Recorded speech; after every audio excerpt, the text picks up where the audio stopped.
విరాట్ రాజు గారు అన్నాడు, అభిమన్యుడు నాకు అల్లుడుగా దొరికాడని లేదు. ఎంత పెద్ద మాట అన్నాడో చూడండి. అర్జునుని వియ్యమనియడునంత కంటే గడవం పెంపు నాకెయ్యది, కార్య నిశ్చయంబు ధర్మ తనూభవుండానతిచ్చువాడు మనమెల్ల కావించుమారమదియు. ఆయన అన్న మొదటి మాట ఇది. అర్జునుని వియ్యమనియడునంత కంటే గడవ పెంపు నాకెయ్యది. అర్జునుడితో వియ్యమందడం కన్నా నా అదృష్టం ఏమిటండి? ఇక నుంచి ఎవరితో అన్నా మాట్లాడితే నేను ఫలానా వారి వియ్యంకుండని చెప్పుకుంటాను. ఎంత అదృష్టం!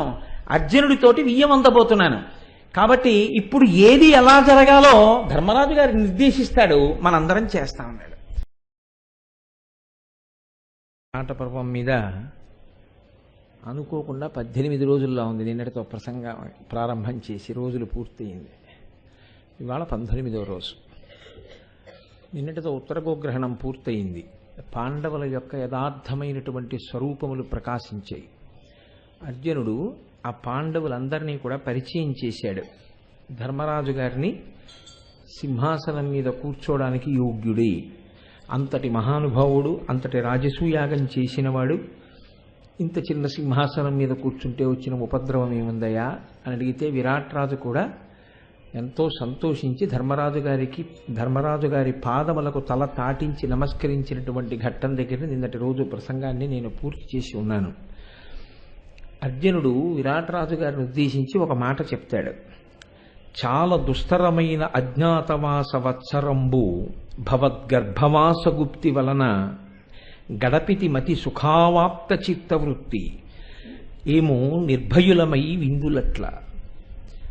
ఈ మాట అనడానికి చాలా సంస్కారం ఉండాలి. ఎందుకంటే మీరు ఒకటి గమనించండి, లోకంలో నీవు ఇంత గొప్ప విషయాన్ని సాధించావు అని లోకమంతా పొగిడేటటువంటి సందర్భంలో పైకి నటించడం కాదు, తాను ఆ పొగట్టలు పుచ్చుకోవడానికి ముందు ఎలా వచ్చాడో అలా వెళ్ళిపోగలగాలి. లోపల ఏమీ వెళ్ళకూడదు. లోపలికి వెళ్లకుండా పైకి మాత్రమే దాన్ని స్వీకరించాలంతే. అంటే తన యొక్క స్వరూపములో, తన యొక్క స్వభావములో ఏమీ మార్పు రాకూడదు. ఆ వినయం అలాగే ఉండాలి. ఉత్తర గోగ్రహణంలో అర్జునుడు సాధించినటువంటి విజయం అనితర సాధ్యమైనటువంటి విజయం. అది అసలు మీరు ఊహ కూడా చేయలేరు. అలా ఒక వ్యక్తి యుద్ధం చేస్తాడు అని. అంత గొప్ప యుద్ధం చేసి వచ్చి ఉత్తర కుమారుడి చేత కితాబులు, విరాట్ రాజు గారి చేత కితాబులు అందుకున్నటువంటి అర్జునుడు విరాట్ రాజు గారికి కృతజ్ఞత చెప్తున్నాడు. ఇప్పుడు ధర్మరాజు గారికి నమస్కరించిన తరువాత ఆయన అంటాడు, చాలా దుస్తరమైన అజ్ఞాతవాస వత్సరంబు భవద్గర్భవాసగుప్తి వలన, తల్లి కడుపులో పెట్టుకుని పిల్లవాడి యొక్క పెరుగుదలని కాంక్షించి సాధించినట్లు మేము అమ్మ కడుపులో పిల్లవాడు ఎలా ఉంటాడో అలా అంత అజ్ఞాతంగా సంవత్సరం పాటు గడిపేయగలం. ఇందులో మీరు ఒక మాట గమనించవలసి ఉంటుంది. అమ్మ కడుపులో ఉండడం అనేటటువంటి విషయంలో భద్రత పిల్లవాడి యొక్క శక్తి చేత జరిగిందా, అమ్మ యొక్క జాగ్రత్త చేత జరిగిందా? నేను మా అమ్మ కడుపులో ఉన్నప్పుడు నేను క్షేమంగా ఉందాం, అమ్మ కడుపులో నాకేమీ ఇబ్బంది కలగకుండా అమ్మ కడుపులో పెరుగుదామని నేను సంకల్పం చేసినా, మా అమ్మగారు తినకూడనివి తిన్నా, త్రాగకూడనివి తాగినా, మా అమ్మగారు ఎక్కడి నుంచైనా జారి కింద పడ్డా ప్రమాదం నాకే కదా, గర్భస్రావం అయిపోతుంది కదా, పిండము విచ్ఛేదం అయిపోతుంది. నా చేతిలో ఉండదు. నేను ఉన్నానన్న విషయం కూడా ఎవరికీ తెలియదు. నేనెవరో, ఎలా ఉన్నానో ఏమీ తెలియదు. లోపల ఉన్నాను. పైకి రక్షణ అంతా ఎవరిదంటే అమ్మదే. ఎంత గొప్ప పోలిక పోల్చాడో చూడండి. నీ అంతఃపురంలో గడిపేశామనలేదు, అమ్మ కడుపులో ఉన్నట్లు ఉన్నామన్నాడు. నీదయా, నువ్వు లేనిపోని ఉపద్రవాలు కొని తెచ్చుకుని ఉంటే మేం బయటపడిపోవలసి వచ్చి ఉండేది. అలా రాకుండా నువ్వు మమ్మల్ని తల్లి కాపాడినట్టు కాపాడావు. దానివలన మేము అతి సుఖావాప్త చిత్తవృత్తి ఏమో నిర్భయులమైతిమి విందులట్లా. బంధువులు ఎంత సంతోషంగా గడిపేస్తారో అంత సంతోషంగా గడిపేశాం సంవత్సర కాలం. అసలు అజ్ఞాతవాసంలా లేనీ లేదు. ఇది మనసులో ఈ కృతజ్ఞతా భావన నిలబడడం, ఇతరుల పట్ల ఈ కృతజ్ఞతని ఆవిష్కరించడం చాలా చాలా గొప్ప విషయం. శ్రీరామాయణంలో రామచంద్రమూర్తి గురించి చెప్తూ వాల్మీకి మహర్షి ఇదే అంటారు, కథంచిదుపకారీణ కృతేనైకేన తుష్యతి నస్మరత్యపకారాణం శతమప్యాత్మవర్తయ అంటారు. ఒకే ఒక ఉపకారం కావాలని చేసింది కాదు, యాదృచ్ఛికంగా జరిగింది ఒక ఆయన వల్ల, అనుకోకుండా జరిగింది ఆ ఉపకారం. ఆయన ఏం చేద్దామని చేయలేదు, అయినా సరే దాన్ని తలుచుకు పొంగిపోతాట రాముడు. కావాలని 100 అపరాధములు చేశాడు, అయినా సరే ఆత్మస్థితి కలిగిన వాడు కనుక వాటిని అసలు లోపలికి ప్రవేశపెట్టకుండా మరిచిపోయి ఉదాసీనుడై వ్యవహరిస్తాట. అలా అంత కృతజ్ఞతాభావన ఉండడం, చిన్న ఉపకారం చేస్తే దాన్ని పదే పదే జ్ఞాపకం చేసుకుని అంత మర్యాదతో ప్రవర్తించడం చాలా కొద్ది మంది యందు మాత్రమే భాషిస్తుంది. అర్జునుడు ఈ విధమైన కృతజ్ఞతను ఆవిష్కరిస్తే విరాట్ రాజు గారు అన్నాడు, తిక్కన గారు మహాభారతాన్ని సంస్కృతం నుంచి కదండి ఆంధ్రీకరించారు, తెలుగునాట ఏ మాటలు ఉంటాయో వాటిని వెంటనే వాడతారు, ఎంత అందంగానో తీసుకొస్తారు పద్యంలోకి. ఏనన వేర ఎక్కడనే ఇట్లనగా తగునయ్య ఇమ్మెయింకానన దేశవాసముల గారియ కూర్చి అడంగి ఉండి మీ పూనిక దీర్చి మీరలమి బొందుట ఎల్లను పుణ్యదేవతానోనదయా సమృద్ధి నన్ను నొందుట గాదే సురేంద్రనందన. ఆయన అన్నాడు, నేను పరాయివాడినా, నేనేమైనా పైవాడినా? మీరు చూడండి, లోకంలో ఎవరైనా మనకు ఉపకారం చేస్తే అమ్మ చాలా ఉపకారం చేసి పెట్టారండి మీరు అన్నాం అనుకోండి, అదేంటండి అలా కృతజ్ఞత చెప్తారు, నేనేం పైవాడినా అంటారు. నేను మీవాడినే కాబట్టి చేయడం నా ధర్మం, నా బాధ్యత అన్నట్లు మాట్లాడతారు తప్ప నేను ఈ కృతజ్ఞతకి పాత్రుడను కాను, నేనెవరో పైవాడిని కాదు కదయ్యా అంటారు. అలా విరాట్ రాజు గారు అన్నాడు, ఏనన్నా వేరే ఎక్కడనే, నేనేమైనా వేరా, నేనేమైనా పైవాడినా, నేను మీకు ఈ ఉపకారం చేసి తీరాలి. అయినా నేను ఒక్క మాట చెప్పనా, ఇన్ని కష్టాలు పడి 12 సంవత్సరములు అరణ్యమాసం చేసిన వాళ్ళు 1 సంవత్సరం అజ్ఞాతమాసం చెయ్యడానికి నా రాజ్యంలోకి వచ్చి మీరు ఏడాది పాటు గడపడం అనేటటువంటిది ఉందే, అది నాకు దేవతలు కటాక్షించినటువంటి అనుగ్రహం అన్నాడు. నిజంగా అనుగ్రహమేనండి. దేవతలు అనుగ్రహిస్తే ఈ మాట విరాట్ రాజు ఉత్తినే అనలేదు, మీరు బాగా జ్ఞాపకం పెట్టుకోండి. ఈశ్వరుడు ఎప్పుడైనా మీకు ఒక పెద్ద ఉపకారం చెయ్యాలనుకున్నాడు అనుకోండి, ఆయన మొదట చేసే పని ఏమిటో తెలుసా? అసలు ఎన్నడూ కలలో కూడా ఒకరి దగ్గర ఏదైనా ఉపకారం పొందుదామని ఆశ లేని వ్యక్తిని మీ ఇంటికి పంపిస్తాడు. ఆయన చేసే మొదటి పరీక్ష అది. చాలా పెద్ద ఉపకారం చెయ్యాలి, ఎలా చేయడం అని ఆలోచిస్తాడు. ఈయన్ని పంపిస్తాడు, తన యందు అపారమైన భక్తి ఉన్నవాడు, ఏమీ కోరనివాడు. ఇప్పుడు ఆయన అనుకోకుండా రావలసి వచ్చింది, ఆ పరిస్థితి అలా వచ్చింది, వచ్చాడు. మీరు ఆయనకు ఒక గ్లాసుడు మంచినీళ్ళు ఇచ్చి ఆయనకి మీరు ఒక పూట భోజనం పెట్టారనుకోండి, ఈశ్వరుడు 10 లక్షల యజ్ఞములు చేసిన ఫలితాన్ని వేస్తాడు. ఎందుకంటే తనని నమ్ముకుని ఉన్నవాడు, ఆయనకి ఆ పూట అలా అన్నం పెట్టడం ఈశ్వరుడికి మహాతృప్తి, నన్ను నమ్ముకున్నవాడు. మీరు గమనించండి, నాకు అంటే లౌకికంగా చెప్తున్నాను, నేనేం ఇది నిజంగా నాకు కావాలని నేను అంటున్నానని మీరు అనుకోకండి. నేను మీ ఇంటికి వస్తే నాకు పలహారం పెట్టేవాళ్ళు, కాఫీ ఇచ్చేవాళ్ళు చాలామంది ఉంటారు ఈ సభలో. కానీ మా అబ్బాయి హైదరాబాద్లోనో ఏదో ఇంకో ఊళ్ళోనో కనపడ్డాడు అనుకోండి, నువ్వు కోటేశ్వరరావు అబ్బాయి కదవా, ఏంటి ఇక్కడ ఇలా తిరుగుతున్నావు అంటే, ఏదో రూమ్ కోసం వెతుక్కుంటున్నానండి, ఇక్కడికి వచ్చాను ఉద్యోగానికి అన్నాడు. అలాగా నాకు తెలిసిన వాళ్ళు చాలామంది ఉన్నారు, నాయన నీ సెల్ నెంబరీ అని కనుక్కుని ఒక్క రోజులో ఆయన వెతికి ఓ రూమ్ ఇప్పించాడు అనుకోండి. మా అబ్బాయి నాకు ఫోన్ చేశాడు అనుకోండి, నాన్నగారు ఆయన ఎవరో నాకు తెలియదండి, పరిచయం చేసుకుని ఎంత మంచి రూమ్ ఇప్పించారో వాళ్ళ బంధువుల ఇంట్లో ఆఫీస్కి దగ్గరగాను అన్నాడు అనుకోండి. ఇప్పుడు నాకు గొప్ప ప్రీతి కలిగి ఆయన నెంబర్ ఏదిరా అని తీసుకుని నేనే ఫోన్ చేసి, అయ్యా మీరు చాలా ఉపకారం చేశారట మా అబ్బాయికి, ఒకసారి నేను మీ ఇంటికి వద్దాం అనుకుంటున్నాను వెంకటాచల ప్రసాదం పట్టుకుని అని నేను వాళ్ళ ఇంటికి వెడతానా వెళ్ళనా? చెప్పండి. ఎందుకు వెళ్ళాను? నాకు ఉపకారం చేయడం వల్ల కాదు, నా కొడుకు ఉపకారం చేయడం వల్ల. నా కొడుకుకి చేసిన ఉపకారం నా యొక్క ప్రీతికి కారణం అవుతుంది. అంటే నా ఉద్దేశం నా కొడుకు అలా చేయమని కాదు, ఉదాహరణ మాత్రమే కదా. కాబట్టి లౌకికంగానే ఇలా ఉంటే తనని నమ్ముకున్న వాడి పట్ల భగవంతుడికి ఎంత ప్రీతి ఉంటుందండి. కాబట్టి ఇప్పుడు తనని నమ్ముకుని పరమధర్మాన్ని అనుష్ఠించేటటువంటి పాండవులు అక్కడికి వెళ్ళినప్పుడు విరాటరాజు వాళ్ళ అజ్ఞాతవాసం గుంభనంగా జరిగిపోవడానికి తెలిసో తెలియకో అనువైన ప్రదేశముగా వారి చేత ఎన్నుకోబడినటువంటి పుణ్యాన్ని అడ్డుపెట్టి చనిపోవలసిన ఉత్తర కుమారుడు బతికాడు, చనిపోవలసిన విరాట్రాజు బతికాడు, నామమాత్రంగా అధికారం చెలాయించేటటువంటి స్థితిలో కూర్చోపెట్టిన కీచకుడు దునుమాడబడ్డాడు. ఇప్పుడు హాయిగా ధర్మరాజు గారి యొక్క ఛత్రఛాయల్లోకి చేరి ప్రశాంతమైన జీవనం గడపగలిగినటువంటి స్థితికి విరాట్రాజు చేరుకున్నాడు. ఇది ఈశ్వరానుగ్రహానికి కారణం అవునా కాదా? కాబట్టి దీన్ని లోపల పెట్టి మాట్లాడుతున్నాడు విరాట్రాజు. ఇది నేను అర్చన చేసినటువంటి దేవతలు నాకు కృప చేసినటువంటి మహాపుణ్య విశేషం మీరు నా దగ్గరికి రావడం. ధరణియు పట్టణంబు హయదంతి రథంబులు గోవులున్ భటోత్కరము అమాత్యవర్గమునుగా గల రాజ్యమితండయేలు నిర్భరమున నేను పుత్రులును బంధులు తమ్ములు కొల్చియుండెదం కరిపిరికి ఎత్తునట్టి పని కలిగిన ఓపినయంత చేసేదన్.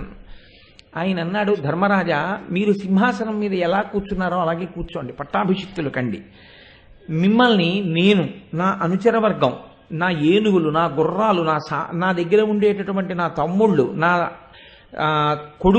నా కొడుకులు, నా పరివారం, నా మంత్రులు, నా సైన్యం అందరం నిన్ను కొలిచి కృతార్థులం అవుతాం. నీవు ఒకవేళ హస్తినాపురం మీదకి దండెత్తి యుద్ధం చేసేటటువంటి పరిస్థితి వస్తే నా చేతనైన సాయం నీకు చేస్తానన్నాడు. ఎందుకంటే ఏదో దొరికింది కదా అని మత్స్యరాజు గారి యొక్క సింహాసనం మీద కూర్చుని ధర్మరాజు ఏలడం. ఖచ్చితంగా ప్రతిజ్ఞలు నిలబడాలి అంటే వచ్చి తీరుతుంది యుద్ధం. అటువంటి యుద్ధం వచ్చిన నాడు నేను నీకు బాసటగా నిలబడతాను, నా చేతనైన సాయం చేస్తాను అంటే ఉత్తర కుమారుడు ప్రగల్భాలైతే పలుకుతాడు, కానీ మనసు చాలా చాలా గొప్పది, చాలా విశాలమైన మనస్సు ఉన్నవాడు, చాలా పెద్ద మనసు ఉన్నవాడు.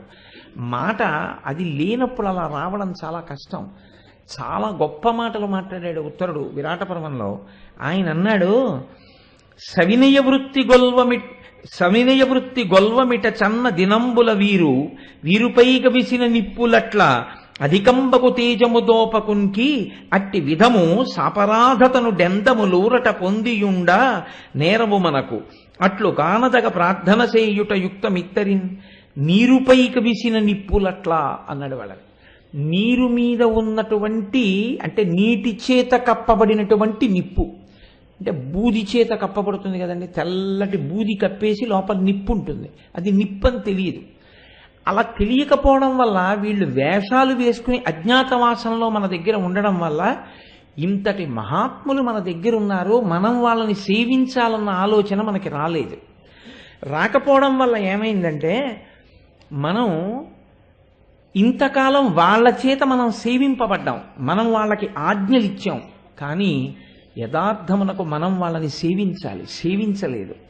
నాన్నగారు రాజ్యం ఇస్తాను, ధనం ఇస్తాను, బంట్లు ఇస్తాను, ఏనుగులు ఇస్తాను, మీరు పాలించండి అంటున్నారు కదా, మీరు ఇచ్చేదేమిటి?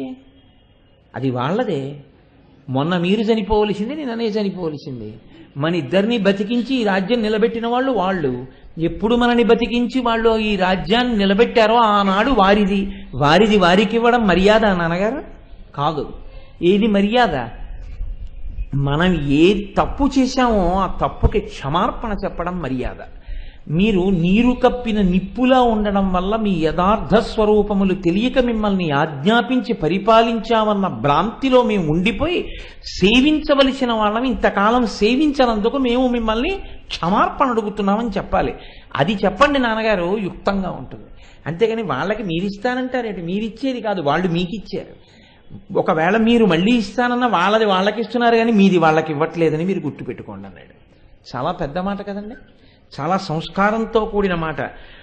ధనవర్గంబులు వీరిచ్చినవి అట్లగుట వేట్కసేయవు తగ నూతనమగు కానిక ఈవలయను వే తోట్టేరమనుపు ముత్తర ప్రీతిన్. వాళ్ళు మనకి గెలిచి తెచ్చి ఇచ్చినటువంటి రాజ్యాన్ని ధనాన్ని తిరిగి వాళ్ళకే ఇస్తే వాళ్ళకేం సంతోషంగా ఉంటుంది? ఏదైనా ఒక కొత్త కానుక వాళ్ళకి ఇస్తే వాళ్ళు సంతోషిస్తారా, మంచి కానుక ఇచ్చాడు రా అనిపిస్తుంది. కాబట్టి నాన్నగారు అటువంటి కొత్త కానుక వాళ్ళకి ఇద్దాం, కాబట్టి వెంటనే ఉత్తరని రమ్మని మీరు ఆదేశాలు పంపించండి అన్నాడు. అంటే అర్థమైంది కొడుకు యొక్క హృదయం. ఉత్తరని ఇమ్మంటున్నాడు. ద్రౌపదీదేవిని ఇచ్చినట్టు 5గురికి ఇవ్వరుగా, కాబట్టి ఇప్పుడు ఈ 5గురిలో ఎవరో ఒకరికి ఇవ్వాలి. కాబట్టి ఇప్పుడు విరాట్ రాజు గారు ఆమెని రమ్మని కబురు చేశాడు. ఉత్తరని తీసుకొచ్చారు. అసలే ఉత్తర మహాసౌందర్యవతి. దానికి తోడు ఖచ్చితంగా ఇప్పుడు వరుడికి అప్పజెప్పడం కోసమే పిల్లని తీసుకొస్తున్నారు. కాబట్టి ఆ పాటి హృదయం గ్రహించారంటే ఇలాంటి సందర్భంలో పిలుస్తున్నారంటే, కాబట్టి చాలా అలంకారం చేసి తీసుకొచ్చారు. పూతీగా ఎలా ఉంటుందో అంత సోయగంగా అంత లావణ్యంతో ఉత్తర తండ్రి దగ్గరికి వచ్చింది. ఇప్పుడు విరాట్ రాజు గారు ఆ పిల్లని తీసుకుని ధర్మరాజు గారి దగ్గరికి వెళ్ళాడు. వెళ్ళి సాష్టాంగదండ ప్రణామం చేశాడు. నేల మీద పడి నమస్కారం చేసి ధర్మరాజు గారితో అంటున్నాడు, ఇమ్ముద్దియ అర్జునునకు ఇమ్ము, ఈ పని బంధుజనుల కిందరకు కడున్ సమ్మతము, ఎల్ల ప్రజకు నీ నిమ్మెయి నిన్ను చేరి బ్రతుకటిష్టం బదిపా అన్నాడు. ధర్మరాజా, నేను కోరుకుంటున్నాను, నా కూతురైనటువంటి ఈ ఉత్తరని నీ తమ్ముడైనటువంటి అర్జునుడికి ఇచ్చి వివాహం చేయి. ఇది నాకే కాదు, నా బంధువులందరికీ కూడా సమ్మతం. ఏదో ఉపకారం చేశాడు కదా అని అర్జునుడికి పిల్లనిచ్చేద్దామని నేను ఒక్కడిని నిర్ణయం తీసుకున్నాను అనుకుంటున్నావేమో. నా బంధువులందరికీ ఇష్టం. బంధువులతో పుత్రులతో కలిసి మేమందరం నిన్ను చేరి నీ చేత పరిపాలింపబడడం, నీ చేత ఆదేశింపబడడం మా వాళ్ళందరికీ ఇష్టం. అందుకని ఈ పిల్లని అర్జునుడికి ఇవ్వవలసింది అన్నాడు. ధర్మరాజు గారు అర్జునుడి వంక చూశాడు. స్వీకరిస్తావా అని. అర్జునుడు అన్నాడు, ఈ కన్నియ కోడలిగా గైకొనియద కాని ఇది తగదుచిత వృత్తిన్, నాకడన అబలమెలగుట లోకము శంకించు నన్ను లోలాత్మునిగన్.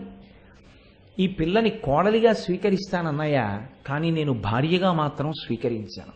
ఎందుకంటే ఏడాది పాటు ఈ అమ్మాయి నా దగ్గర నాట్యం నేర్చుకుంది. స్త్రీలోలుడు అర్జునుడు అంటుంది లోకం. పిల్లని నాట్యానికి పంపిస్తే ఆ మనసుని చూరగొన్నాడు. అందుకని ఆ పిల్ల అర్జునుడే మళ్ళీ పెళ్లి చేసుకున్నాడు. అందుకే విరాట్ రాజు పిల్లనిచ్చాడంటుంది లోకం, తప్ప ఇంకోలా మాట్లాడదు. పైగా అన్నయ్య, నీకు తెలుసు, నువ్వు సాక్షాత్తు ధర్మరాజు. ఇది ధర్మం కాదు. గురుస్థానంలో కూర్చున్నటువంటి వ్యక్తి శిష్యస్థానంలో కూర్చున్నటువంటి వారిని వివాహం చేసుకోకూడదు. ఎందుకంటే ఎవరు గురువు దగ్గర శిష్యస్థానంలో కూర్చుంటారో వారు ఆమె తనూజ అంటే కుమార్తెతో సమానం అవుతుంది. కూతురెంతో శిష్యురాలంతే. గురువుగారు అని పిలిస్తే ఆమె తనకి కూతురే అవుతుంది. కాబట్టి నేను ధర్మాన్ని దృష్టిలో పెట్టుకున్నప్పుడు ఈమెని నా భార్యగా స్వీకరించకూడదు. అందుకని నా కోడలిగా స్వీకరిస్తాను. ఆయన ముచ్చట తీరుతున్న ఆత్మావై పుత్రనామాసి, తండ్రికి కొడుక్కి అభేదం, నాతో బంధుత్వం కలుస్తుంది, నేను విరాట్ రాజు వియ్యంకులం అవుతాం తప్ప ఇంకొకలాగా పొసగదు. ఆమెని నా కోడలిగా స్వీకరిస్తాను అంటే. కానీ వాళ్ళ ధర్మ ప్రవృత్తిని మీరు గమనించండి. ఎంత ధార్మికమైనటువంటి దృష్టికోణంతో ఉంటాడో, తాను ఏ స్థానంలో కూర్చున్నాడో ఆ స్థానానికి తగినట్లుగా ఉంటుంది ఆలోచన. అంతేకాని చౌకబారు ఆలోచనలు, ఒక స్థానంలో కూర్చుని ఇంకోలా ఆలోచించడం, అవకాశం వస్తే అందిపుచ్చుకోవడం, ఇలాంటి దిక్కుమాలినటువంటి ఆలోచనలు ఉన్నవాళ్ళు కారు పాండవులు. అందుకే వాళ్ళు లోకం అంతటి చేత గౌరవింపబడ్డారు. ఇది ఇవాల్టి రోజు సమాజం తెలుసుకోవలసినటువంటి విషయం. ఒక గురుస్థానంలో కూర్చున్న వ్యక్తి ఎంత గౌరవింపబడతాడో, తన బిడ్డల్ని ఎలా చూస్తాడో శిష్యుల్ని కూడా అలాగే చూస్తాడు. శిష్యులు కూడా గురువుగారిని చూసేటప్పుడు తండ్రితనాన్నే చూడాలి. కేవలం తండ్రి గారిగానే చూస్తారు. అందులో చూడాలి అని చెప్పక్కర్లేదు, చూస్తారు. గురువు కూడా అలాగే చూస్తాడు. కానీ నేను ఎక్కడ బాధపడుతున్నానంటే, ఈ మాట నేను ఎందుకు ప్రస్తావన చేయవలసి వస్తోందంటే, ఈ మధ్య కాలంలో వినోదం పేరుతో గురువుల్ని శిష్యులు ప్రేమించడం, శిష్యుల్ని గురువులు పెడత్రోవ పట్టించడం లాంటి సిద్ధాంతాల్ని తీసుకొచ్చి పెట్టి గురు శిష్యుల మధ్య ఉండేటటువంటి పవిత్రమైన అనుబంధాన్ని బజారుకి ఇచ్చి అర్ధరహితమైనటువంటి స్థితిని, అయోమయమైనటువంటి స్థితిని కల్పిస్తున్నారు. అటువంటి దానికి, అటువంటి సంస్కృతికి మనం వారసులం కాం. మన సంస్కృతి ఏమిటి అంటే గురు శిష్యులు అంటే తండ్రి బిడ్డలు అంతే. ఇంత మర్యాదతో కూడుకున్న వ్యవస్థ మనది. కాబట్టి ఈ మాట చెప్తే ధర్మరాజు అన్నాడు, నువ్వు చెప్పింది పరమధర్మం, కాబట్టి నీవు ఆమెని స్వీకరించకూడదు, నువ్వు ఆమెని భార్యగా పొందకూడదు అంటే. అర్జునుడు అన్నాడు, హరిమేనల్లుడు బాహువీర్య పటుశౌర్య స్ఫూర్తి త్రైలోక్య సుందరుడు ఆచార పవిత్రుడు అంచిత కళా దక్షుండు ఉదారుండు కాతర సంరక్షకుడు ఆర్య సమ్మతుడు విద్యావైభవోల్లాసి అత్యురుతేజుండు వరించుగాక అభిమన్యుండి సరోజాననం. పద్మము వంటి ముఖం కలిగినటువంటి ఈ ఉత్తరని నా కుమారుడైనటువంటి అభిమన్యుడు వరిస్తాడు. అభిమన్యుడు వివాహం చేసుకుంటాడు. కానీ ఇక్కడ మీరు ఒక విషయం గమనించాలి. సాధారణంగా ఇలాంటప్పుడు ఏమనాలంటే నా కొడుకు అని మొదలు పెట్టాలి ఆ పద్యాన్ని, నా పుత్రుడంటూ మొదలు పెట్టాలి అభిమన్యుడి గురించి. అలా మొదలు పెట్టలేదు ఆయన. ఆయన ఏమని మొదలు పెట్టాడంటే హరి మేనల్లుడు అంటూ మొదలెట్టాడు. హరి యొక్క మేనల్లుడు అన్నాడు. హరి యొక్క మేనల్లుడు అంటే ఇప్పుడు మేనమావ గారిని ముందు చెప్పాడు. మేనమావ గారిని ముందు చెప్పడం అంటే ఏమిటవుతుంది? తన భార్య యొక్క అన్నగారిని చెప్పాడు. ఎవరి ముందు చెప్పాడు? తన పెద్దన్నగారు ఎదురుగుండా ఉండగా చెప్పాడు. ఇప్పుడు మా తమ్ముడు నేను నేను ఉండగా ఏంటి మా అబ్బాయి అంటే పొసగుతుంది, లేదా మా అన్నగారి కొడుకు అంటే అచ్చు మా అన్నయ్య పోలికలు వచ్చినవాడు అని పొసగుతుంది. కానీ ఎదురుగుండా ధర్మరాజే ఉండగా, భీమసేనుడు ఉండగా, నకుల సహదేవులు ఉండగా ఇటువైపు సంబంధం చెప్పలేదు, భార్య వైపు సంబంధం చెప్పాడు. బావమరిది కదండి, ఈయనకి బావమరిది అయితే కదా పిల్లాడికి మేనమామ. హరి మేనల్లుడు అన్నాడు, హరికి మేనల్లుడు అన్నాడు. హరికి మేనల్లుడు అవ్వడం ఎందుకు ప్రస్తావించబడాలి పెళ్లి సంబంధంలో అంటే?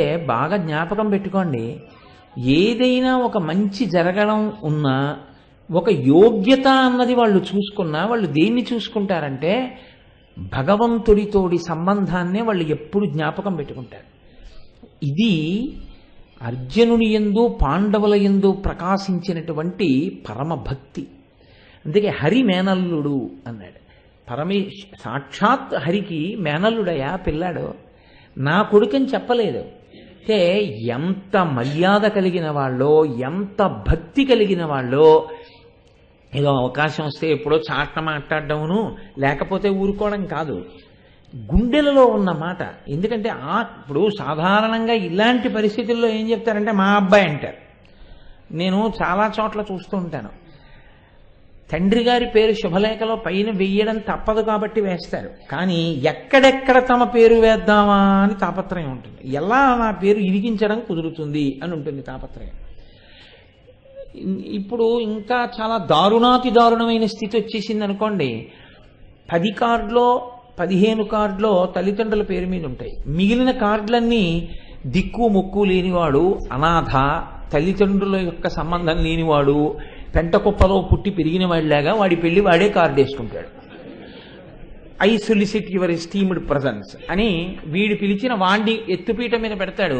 వాడి తల్లి ఎవరో వాడికి తెలియదు, వాడి తండ్రి ఎవరో వాడికి తెలియదు, వాడి పెళ్లి వాడే చేసుకుంటున్నాడు, వాడి అదృష్టం అటువంటిది, అందుని వాడే కార్డు వేసేసుకుంటాడు. దానికి పైన శ్రీరస్తు ఉండదు, శుభమస్తు ఉండదు, అవిఘ్నమస్తు ఉండదు, కింద మంగళం మహత్తు ఉండదు, శ్రీకారం ఉండదు. వాడి పెళ్లి వాడే పెద్ద, దాన్ని ఎవరూ నిర్ణయించలేదు, వాడు అనుకున్నాడు చేసుకున్నాడు, రేపు ఏమైనా చేస్తాడు వదిలేస్తాడు, అడిగే నాథుడు ఉండడు, నువ్వు వెళ్ళి అక్షతలేస్తే నీ కర్మ. ఆ సంస్కృతి మనకు వచ్చా ఎంత దారుణమైన స్థితికి మనకు వచ్చామో చూడండి. అసలు శుభలేఖ అలా వెయ్యవలసిన అవసరం ఏంటి? ఎవరు చెప్పారు అలా వేయమని? ఇది ఎవరు అడగాలి? తల్లిదండ్రులు అడగాలి. నోర్మొయ్, నువ్వే వేసుకోవడం ఏమిటి శుభలేఖ? నువ్వు శుభలేఖ వేసి నేనేమైపోయినట్టు? అలా అయితే నేను అసలు చేయని పెళ్ళి అని చెప్పాలి. అసలు అలా చెప్పడం ఏమిటండి? అలా చెప్పే స్థితి రాకూడదు. అలా చెప్పే స్థితి వచ్చిందంటే అప్పటి వరకు నువ్వు సరిగా పెంచలేదని గుర్తు కదా. ఖచ్చితంగా తల్లిదండ్రులదే తప్పు. కూతురు చెడుగైన మాత తప్పు, పుత్రుండు చెడుగైన తండ్రి తప్పు, అశ్వంబు చెడుగైన అశ్వారోహకుని తప్పు, సైన్యంబు చెడుగైన రాజు తప్పు. బాధ్యత వహించవలసిందే శాస్త్రంలో. నువ్వు తప్పుకోవడానికి కుదరదు, నీ బాధ్యత నీకు నిర్ణయింపబడిపోయి ఉంది. శాస్త్రం శంసనాత్ శాసనాత్ ఇది శాస్త్రం. నువ్వు తప్పుకుందామంటే కుదిరేది కాదు, అక్కడ వరకు నువ్వు బిగిసిపోయినట్లే. ధర్మమునందు తప్పుకోవడం కుదరదు. కాబట్టి అది రాకుండా నువ్వు పెంచవలసి ఉంటుంది. పెంచడం అనేటటువంటి మాటకు అర్థం శారీరకంగా నువ్వు పెంచక్కర్లేదు, అదే పెరుగుతుంది. అన్నం కాదు పెట్టడం, సంస్కారం నువ్వు పెట్టాలి. నువ్వు పెట్టకపోతే అలా కార్డు వేసుకున్నాడు అనుకోండి, తప్పు నీదే. ఆ కార్డు వేసుకునేంత స్వేచ్ఛ పిల్లాడు పొందడం, పిల్ల పొందడం ఏమిటి? అలాంటి సంస్కృతి లేదు ఇక్కడ. అలా వేయడానికి వీలు లేదు. పెద్దలు చూస్తే ఏమనుకుంటారు, ఇంటి గౌరవం నశించిపోతుందని చెప్పగలగాలి. కాబట్టి ఇది మర్యాద. వాళ్ళు రక్షకుడైన వాణ్ణి స్మరిస్తూ ఉంటారు. ఎప్పుడూ మనని రక్షించేవాడు హరి. ఆ హరి మేనల్లుడు. ఒక శుభకార్యం అనేటప్పటికీ వాళ్ళకి రక్షకుడు జ్ఞాపకానికి వచ్చాడు. మనకి కూడా ఒక మంగళకార్యం జరుగుతుంటే ఎవరు గుర్తు రావాలంటే భగవంతుడు గుర్తు రావాలి. మంగళకార్యం జరగనంతసేపు భగవంతుడు గుర్తొచ్చి, మంగళకార్యం జరగడం మొదలెట్టగానే ముందు ఎవరిని వదిలేస్తామంటే ఈశ్వరుని వదిలేస్తాం మనం. మన పరిస్థితి అలా ఉంటుంది. అది విచిత్రం. అందరికన్నా తేలిగ్గా ఏది వదిలేస్తారో తెలుసా అండి? మొదట ఈశ్వరుణ్ణి, రెండు శాస్త్రాన్ని, ఈ రెండే వదిలేస్తారు. పెళ్ళి అన్న దాంట్లో తెచ్చిన సంభారములన్నీ తంతుకే పనికొచ్చేటటువంటి స్థితికి మనం దిగిపోయాం ఇవాళ. నిజంగా శాస్త్రానికి పెద్దపీట అన్నది లేదు. అంతా కూడా ఏమిటి అంటే యాంత్రికం. ఎందుకు చేస్తున్నామంటే అదో తంతు, అంతే. ఆ తంతు చేసినట్టుగా చేయడం అంతే తప్ప దాని యందు నిష్ఠతో, దాని యందు మర్యాదతో చేయగలిగిన స్థితిని కోల్పోయాం. పెళ్లి ప్రారంభమే ఎలా ఉంటుందో చూడండి. అసలు ఆయన మొదట చెప్తూ హరి మేనల్లుడు అన్నాడు. నాకా కొడుకు ఈశ్వరుడు అనుగ్రహించిన సంతానం. ఇది భగవంతుణ్ణి స్మరించగలగడం. ఇది వంశమునందు ఆ లక్షణం ఉండాలి. కాబట్టి హరి మేనల్లుడు, బాహువీర్యపటు శౌర్య స్ఫూర్తి, గొప్ప బాహుబలం కలిగిన వాడు, సదాచార సంపన్నుడు, పెద్దలను గౌరవించేటటువంటి వాడు.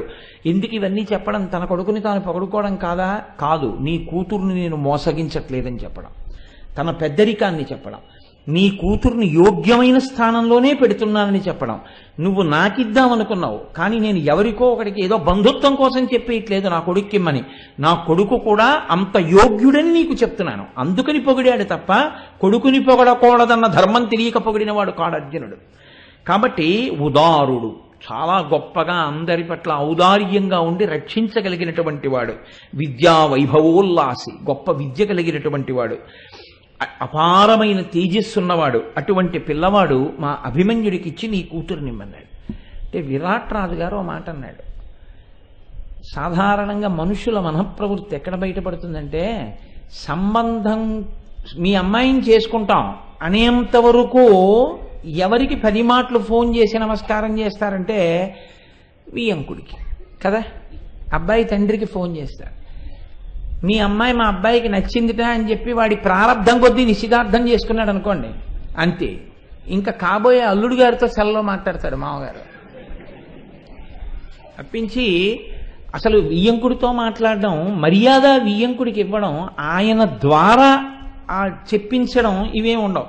సరే పిల్ల ఎప్పుడో మొదలెట్టేస్తుంది అనుకోండి, అది వేరే విషయం. పెళ్లి చూపుల్లోనే గదిలోకి పోయి మాట్లాడుకోవడంతో మొదలెడతారు.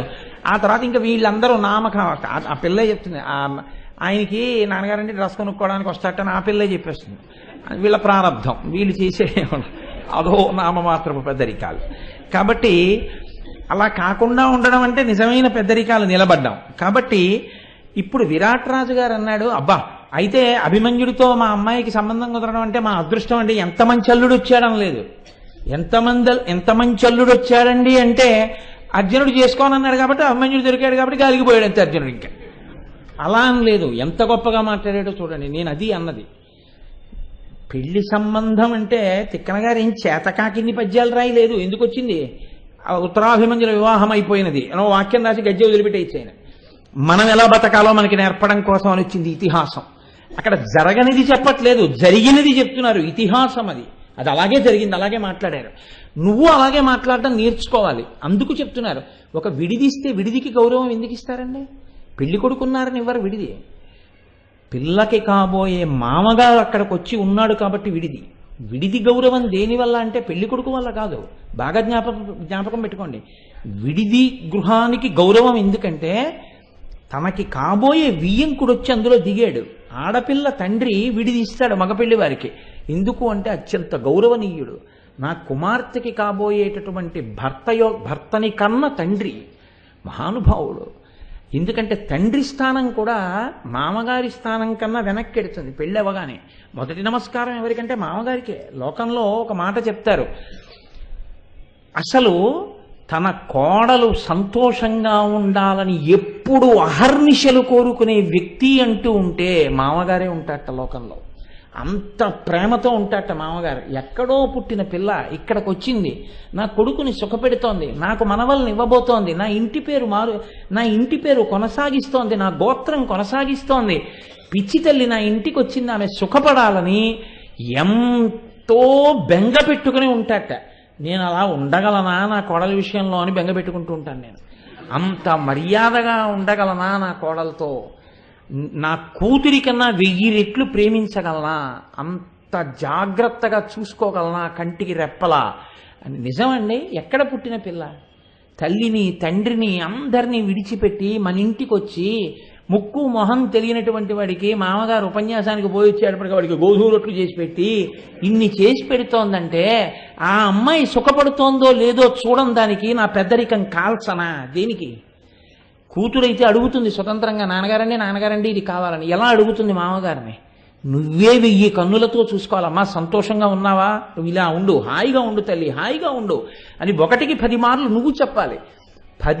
అంతగా కోడలి గురించి ఆలోచిస్తాడు. కాబట్టి మామగారి లాంటి వ్యక్తి ఇహ లోకంలో లేడు. అందుకే కోడలకి అన్నిటికన్నా పెద్ద కష్టం ఎప్పుడంటే మామగారు వెళ్ళిపోయినప్పుడే అన్నారు.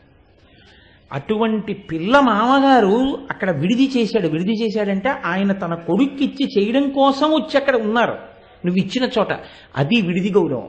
అందుకని ఆడపిల్లి వారు అక్కడికి వెళ్ళి అంత మర్యాదలు చేస్తారు ఆయన వచ్చారని. వియ్యంకుడి స్థానమే. ఆ గౌరవం ఇవ్వాలి. ఆ గౌరవం ఇచ్చే రోజు 1 నెల ఆ మర్యాద పాటిస్తాను నేను అక్కడ. కాబట్టి విరాట్ రాజు గారు అన్నాడు, అభిమన్యుడు నాకు అల్లుడుగా దొరికాడని లేదు. ఎంత పెద్ద మాట అన్నాడో చూడండి. అర్జునుని వియ్యమనియడునంత కంటే గడవం పెంపు నాకెయ్యది, కార్య నిశ్చయంబు ధర్మ తనూభవుండనతిచ్చువాడు మనమెల్ల కావించుమారమదియు. ఆయన అన్న మొదటి మాట ఇది.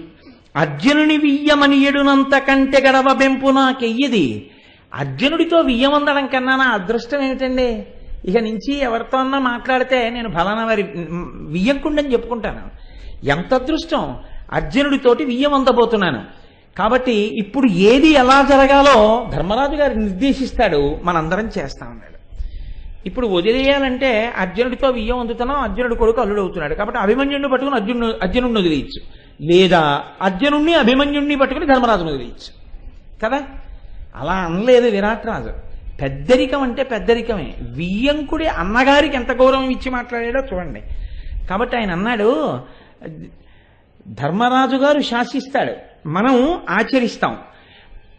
ఇలా నేను అర్జునుడికి వియ్యంకుడిని అవ్వడం నా అదృష్టం అన్నాడు అని సంతోషంగా ఉన్నారు, అంగీకరించారు. ఇక నుంచి మీరు ఎలా చెప్తే అలా చేస్తామన్నారు. ఉపప్లావ్యము అని విరాట నగరానికి చాలా దగ్గరలో ఉన్నటువంటి ఒక చిన్న ఊరు. ఆ ఊళ్ళో కావలసినటువంటి సమస్త సౌకర్యాలు ఉన్నాయి. పాండవులకి విడిది ఇచ్చేశాడు వెంటనే.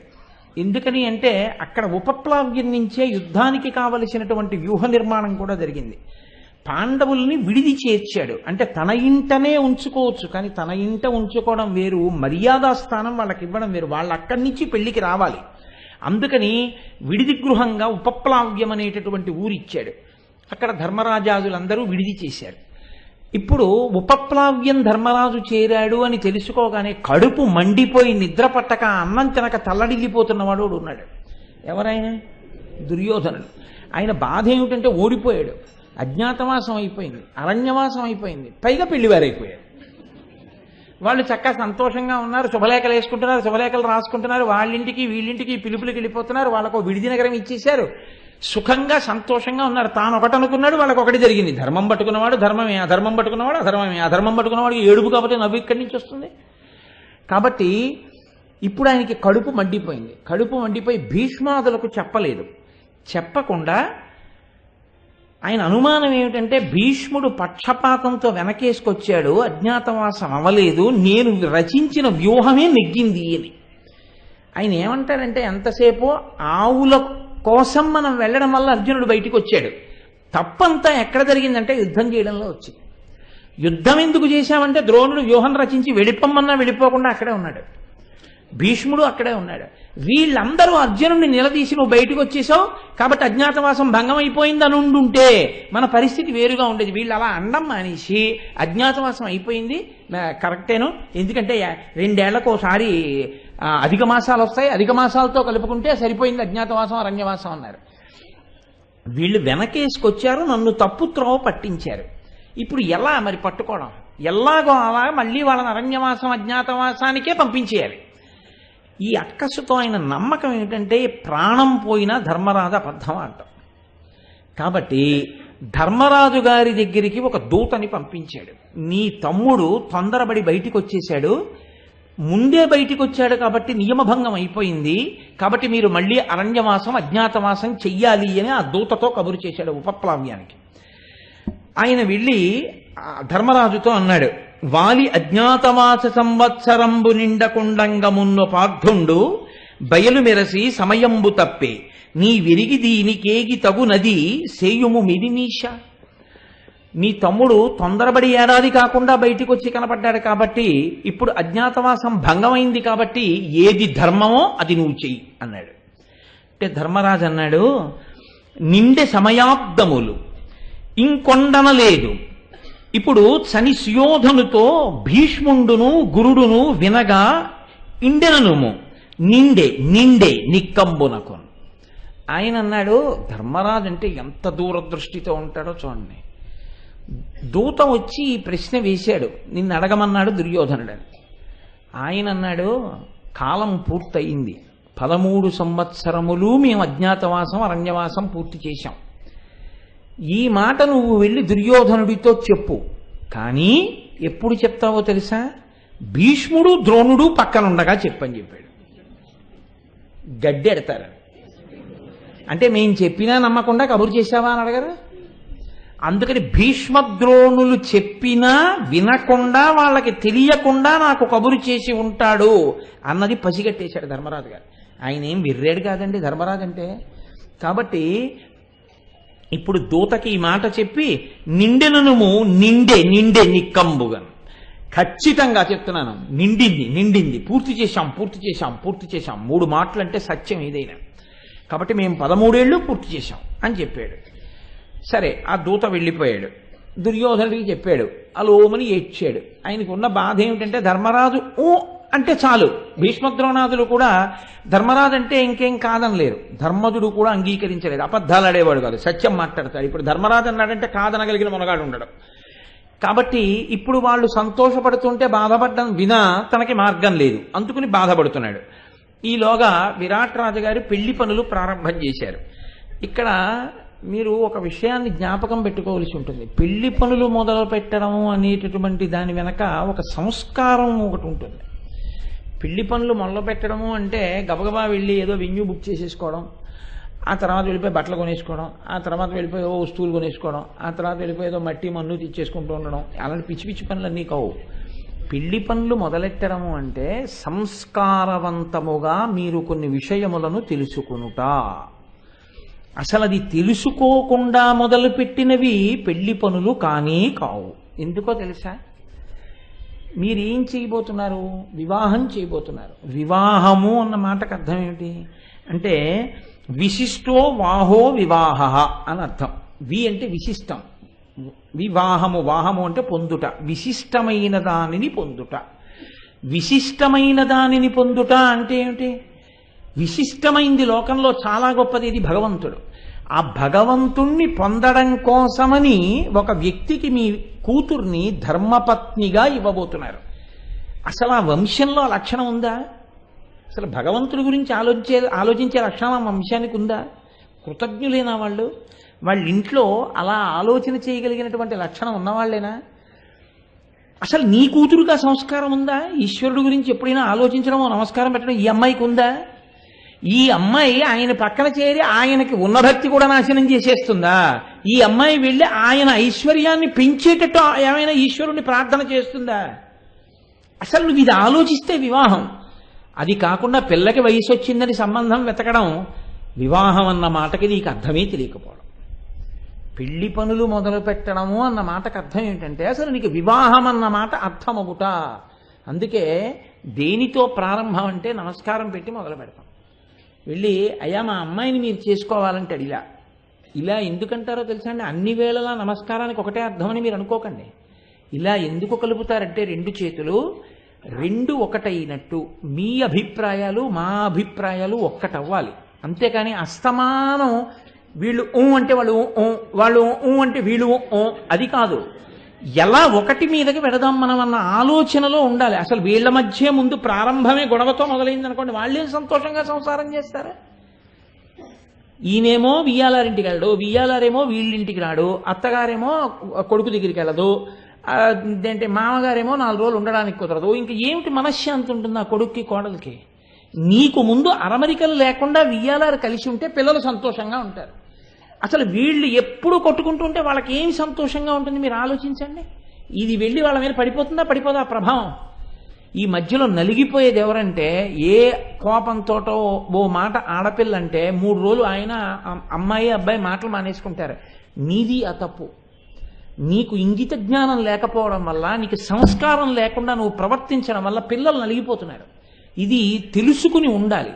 ఇది ముందసలు నీకు ఆ పరిణితి ఏర్పడడం, నీ పిల్లని ఎందుకు ఇస్తున్నావో తెలుసుకుని ఉండడం. ఈ పిల్లని ఇచ్చా ఆ ఇంటిని ఏమైనా ఉద్ధరిద్దాం అనుకుంటున్నావా? నీ పిల్ల వెళ్ళి 11 వరకు పడుకొని లేవకపోతే ఆ ఇంట్లో వాళ్ళ అమ్మాయికి కాఫీ తెచ్చి ఇవ్వాలని నువ్వు అనుకుంటున్నావా?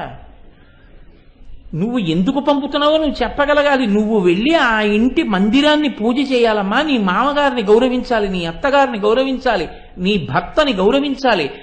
నీవు ఇక నుంచి ఇక్కడి అభ్యున్నతితో పాటుగా అక్కడి అభ్యున్నతిని ప్రధానంగా కోరుకోవాలి తల్లి. నీవు చేసే పూజ ఆ ఇంటిని వృద్ధిలోకి తెస్తుంది. నువ్వు మాట్లాడే మాటలు ఆ వంశానికి గౌరవాన్ని తీసుకొస్తాయి. నువ్వు చెప్పడం అన్నది ఒకటి ఉందిగా ముందు. అసలు నీ ప్రయత్నం అక్కడ ప్రారంభం. ఇది ఎక్కడి వరకు వెడుతుందంటే, మీరు చేసే ఏ పనైనా కూడా ఈ వైదిక చట్రంలోకి రావాలి, ధర్మచట్రంలోకి వచ్చి దిగాలి. అది మీరు ఏ పని చేసినా తప్ప పెళ్లి పనులు అని మొదలుపెట్టి ధర్మచట్రాన్ని దాటేసింది అనుకోండి, అది అప్పుడు అది పెళ్లి పనులు కావు, పెటాకుల పనులు అవుతాయి. అవి పనికొచ్చే పనులు అవవు. నేను ఈ మాట ఎందుకంటున్నానో తెలుసా అండి? ఇంత కోపంగా ఇవాళ జరుగుతున్నదంతా చాలా మటుకు అంతే. నేను జరుగుతున్న దాన్ని వివరణ చేసే కన్నా జరగవలసిన దాని పరమార్థం చెప్తే మీరు సంతోషిస్తారు. పెళ్లిలో పువ్వులు ఇస్తూ ఉంటారు.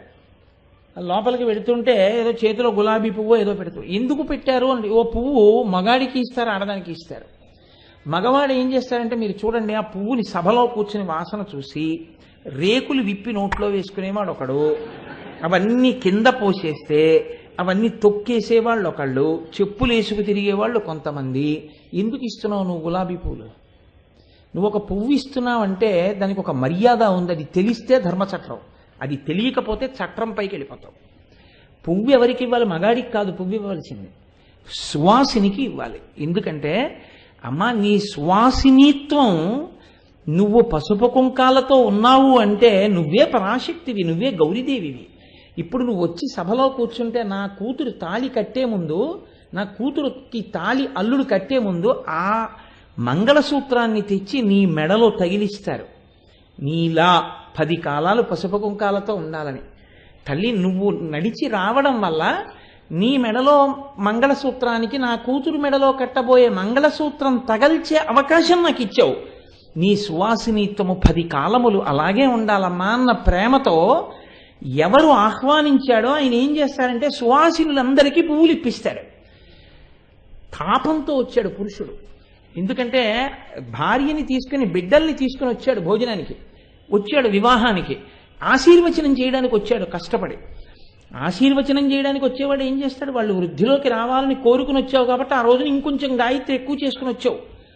నా కూతురు కోసం మీరు ఇంత కష్టపడి పరుగు పరుగున వచ్చారు, రావణంలో మీకు చెమట పట్టింది, మదర్పిత చందన తాంబూలాది సత్కారములను గైకొని అంటారు. అందుకని చందనం మగవాళ్ళకి రాస్తారు. ఇప్పుడు ఆత్మీయత, మీరు 50 మాటలు కాఫీలు, 40 మాటలు కూల్ డ్రింకులు ఇమ్మని ధర్మచట్రంలోకి చెప్పలేదు. అది వేరు మర్యాద అంతే.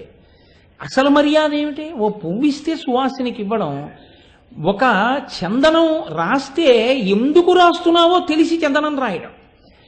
నేను ఒక మాట అడుగుతాను, మీరు చెప్పండి. శుభలేఖలన్నింటిలో ఒక వాక్యం ఉంటుంది, మదర్పిత చందన తాంబూలాది సత్కారములను గ్రహించేని. ఏ పెళ్లిలోనైనా మీకు చందనం ఎవరైనా రాశారా? ఎవరైనా రాశారా?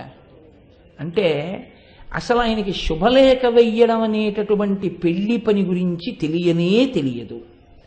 చందనం ఇవ్వాలి, నేను చందనం సిద్ధంగా ఉంచుకోవాలి, పెళ్లికి వచ్చిన వాళ్ళందరికీ నా వైపు కొంతమంది పెద్ద మనుషుల్ని దానికే ఉంచుకోవాలి, నేను వాళ్ళు నా పెద్దలుగా ప్రాతినిధ్యం వహిస్తారు, వహించి వచ్చిన పురుషులందరికీ వాళ్ళు వెళ్ళి చందనం రాయాలి అని తెలియదు ఆయనకి. మరి ఎందుకు వేశాడు శుభలేఖలో? అంటే ఆయనకి శుభలేఖ రాయడం వచ్చేమిటి? ఇంతకుముందు శుభలేఖ పట్టుకుని అందులో ఉంది, ఈయన రాశాడు అంతే తప్ప ఈయనకి ఎందుకు అసలు చందనం ఇస్తారో, ఎందుకు తాంబూలం ఇస్తారో, ఎందుకు పువ్వు ఇస్తారో ఈయనకి తెలిస్తే కదా, ఈయనకేం తెలియదు. పెళ్లి పనులన్న మాటకి అర్థం అది. పెళ్లి పనులు మొదలెట్టామంటే శుభలేఖలు వేసేయడం అనుకోకండి. శుభలేఖ వేస్తున్నది మనం చేస్తామా అని ఆలోచించండి. లేకపోతే ఏమైపోతుందంటే ముక్తాచూర్ణీనతం సంయుక్తం తాంబూలం ప్రతిగృహ్యతాం అవుతుంది. ముత్యం కాల్చి బూది చేసి తమలపాకుల్లో పెట్టి అమ్మ నీకు తాంబూలం ఇస్తున్నానని చెప్పి అక్షతలు వేసేయడం. సరే, అది కూడా అమ్మవారు క్షమిస్తుంది. అందులో వేసేదంతా ఒకటి, చేసేదంతా ఒకటి. ధర్మ వ్యతిరిక్తమా కాదా మీరు ఆలోచించండి. నూతన వధూవరులను ఆశీర్వదించి అని ఉంటుంది శుభలేఖలో. వాళ్ళు మీరు ఆశీర్వదించడానికి నూతన వధూవరులు ఎప్పుడు? నే కన్యాదానం చేస్తే వాళ్ళు నూతన వధూవరులు ఒక పీట మీద కూర్చుంటారు. అప్పుడు అందరూ వచ్చి అక్షతలు వేస్తారు. ముందు రోజు రాత్రి భోజనానికి పిలిస్తే అందరినీ మీరు ఎవరికి వేస్తారు అక్షతలు? తెల్లవారుజామునేమో కన్యాదానం చేయాలి, సుముహూర్తం కాబట్టి కన్యాదానం జరగలేదు. ఆ అమ్మాయి అబ్బాయి ఒకటి కాలేదు వైదికంగా, అయినా వాళ్ళిద్దరూ 2 కుర్చీల్లో కూర్చున్నారు. కర్ణుడు సహజ కవచ కుండలాలతో పుట్టినట్టు వాడు బోట్లతోనే పుట్టినట్టు బోట్లతో కూర్చుంటాడు. వాడు లేవడు, నమస్కారం చేయడు. వాడు నీకు ఇచ్చే మర్యాద ఏమిటంటే నువ్వు ఆశీర్వచనం చేస్తే వెనక నించోబెట్టుకుని నీతో ఫోటో తీయించుకుంటాడు అంతే. చాలా నీ అదృష్టం, నీతో ఫోటో తీయించుకున్నానని చెప్తాడు. నువ్వు అక్షతలు ఎలా వేయాలో వీడియోగ్రాఫర్ చెప్తాడు నీకు. నువ్వు వెళ్ళి నీ భార్యని ఎడం పక్క పెట్టుకుని అక్షతలు ఇస్తే ఆయన ఒప్పుకోడు. అలా వెళ్ళండి అంటాడు. ఎందుకంటే ఏదో పెరట్లోకి వెళ్ళండి అంటారే, అలా ఆయన ఇలా వెళ్ళండి అంటాడు. అంటే అలా వెళ్ళి అక్షతలు వేయాలి. అలా వేయచ్చా వేయకూడదు అనవసరం, వీడియోలో బాగా పడాలంతే. నూతన వధూవరులకు అక్షతలు వేస్తున్నామండి మనం. ముందు రోజు రాత్రి వెళ్ళి భోజనం చేసి వెళ్ళిపోతున్నాం, అన్నం లేక. అందుక పిలిచింది. అక్షతలు వేస్తే వాళ్ళ అభ్యున్నతి కలుగుతుంది అని నువ్వు కోరుకున్న వాడివైతే కన్యాదానం చేశాక భోజనం పెట్టవయా? ఏమిటి కొంపలడిపోయాయి? రాత్రి 11ంటికి ముహూర్తం, మర్నాడు పెట్టి భోజనం చక్కగా అందరికీ అప్పుడు చేస్తారు. అయ్యో 11వ తారీఖు రాత్రి తప్ప ఇక వాళ్ళకి జీవితంలో ఆకలి అయిందండి అని చెప్పారంటే ఎవరన్నా? మర్నాడు ఆకలేస్తుందిగా, చక్కగా 12వ తారీఖుని పెట్టి భోజనం. అంటే నా ఉద్దేశం అన్ని 11, 12 కాదు, నేను ఒకటి దృష్టిలో పెట్టుకున్నాను అంతే తప్ప. ఇది శుభలేఖలో ఉన్నదానికి కట్టుబడి కార్యక్రమాన్ని రూపకల్పన చేయడం. శుభలేఖ ఒకటి, కార్యక్రమం ఒకటి. ఏమిటి పెళ్లి పనులు? అవి పెళ్లి పనులు, అవి అఘాయిత్య పనులు కదండి.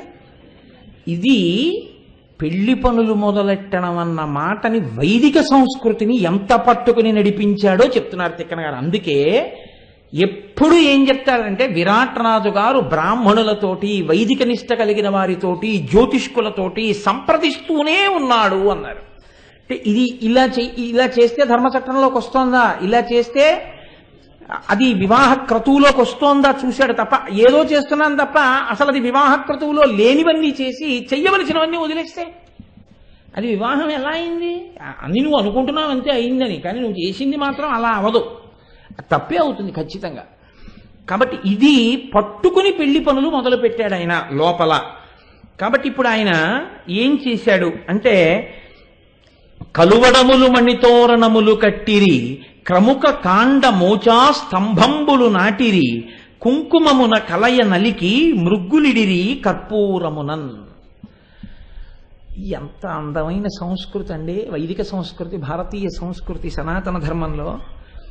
అరటి స్తంభాలని కట్టారట అన్ని చోట్ల. తొందరగా వాడిపోనటువంటివి ఏవి ఉంటాయో అవి కట్టాలి, మంగళప్రదాలు కాబట్టి.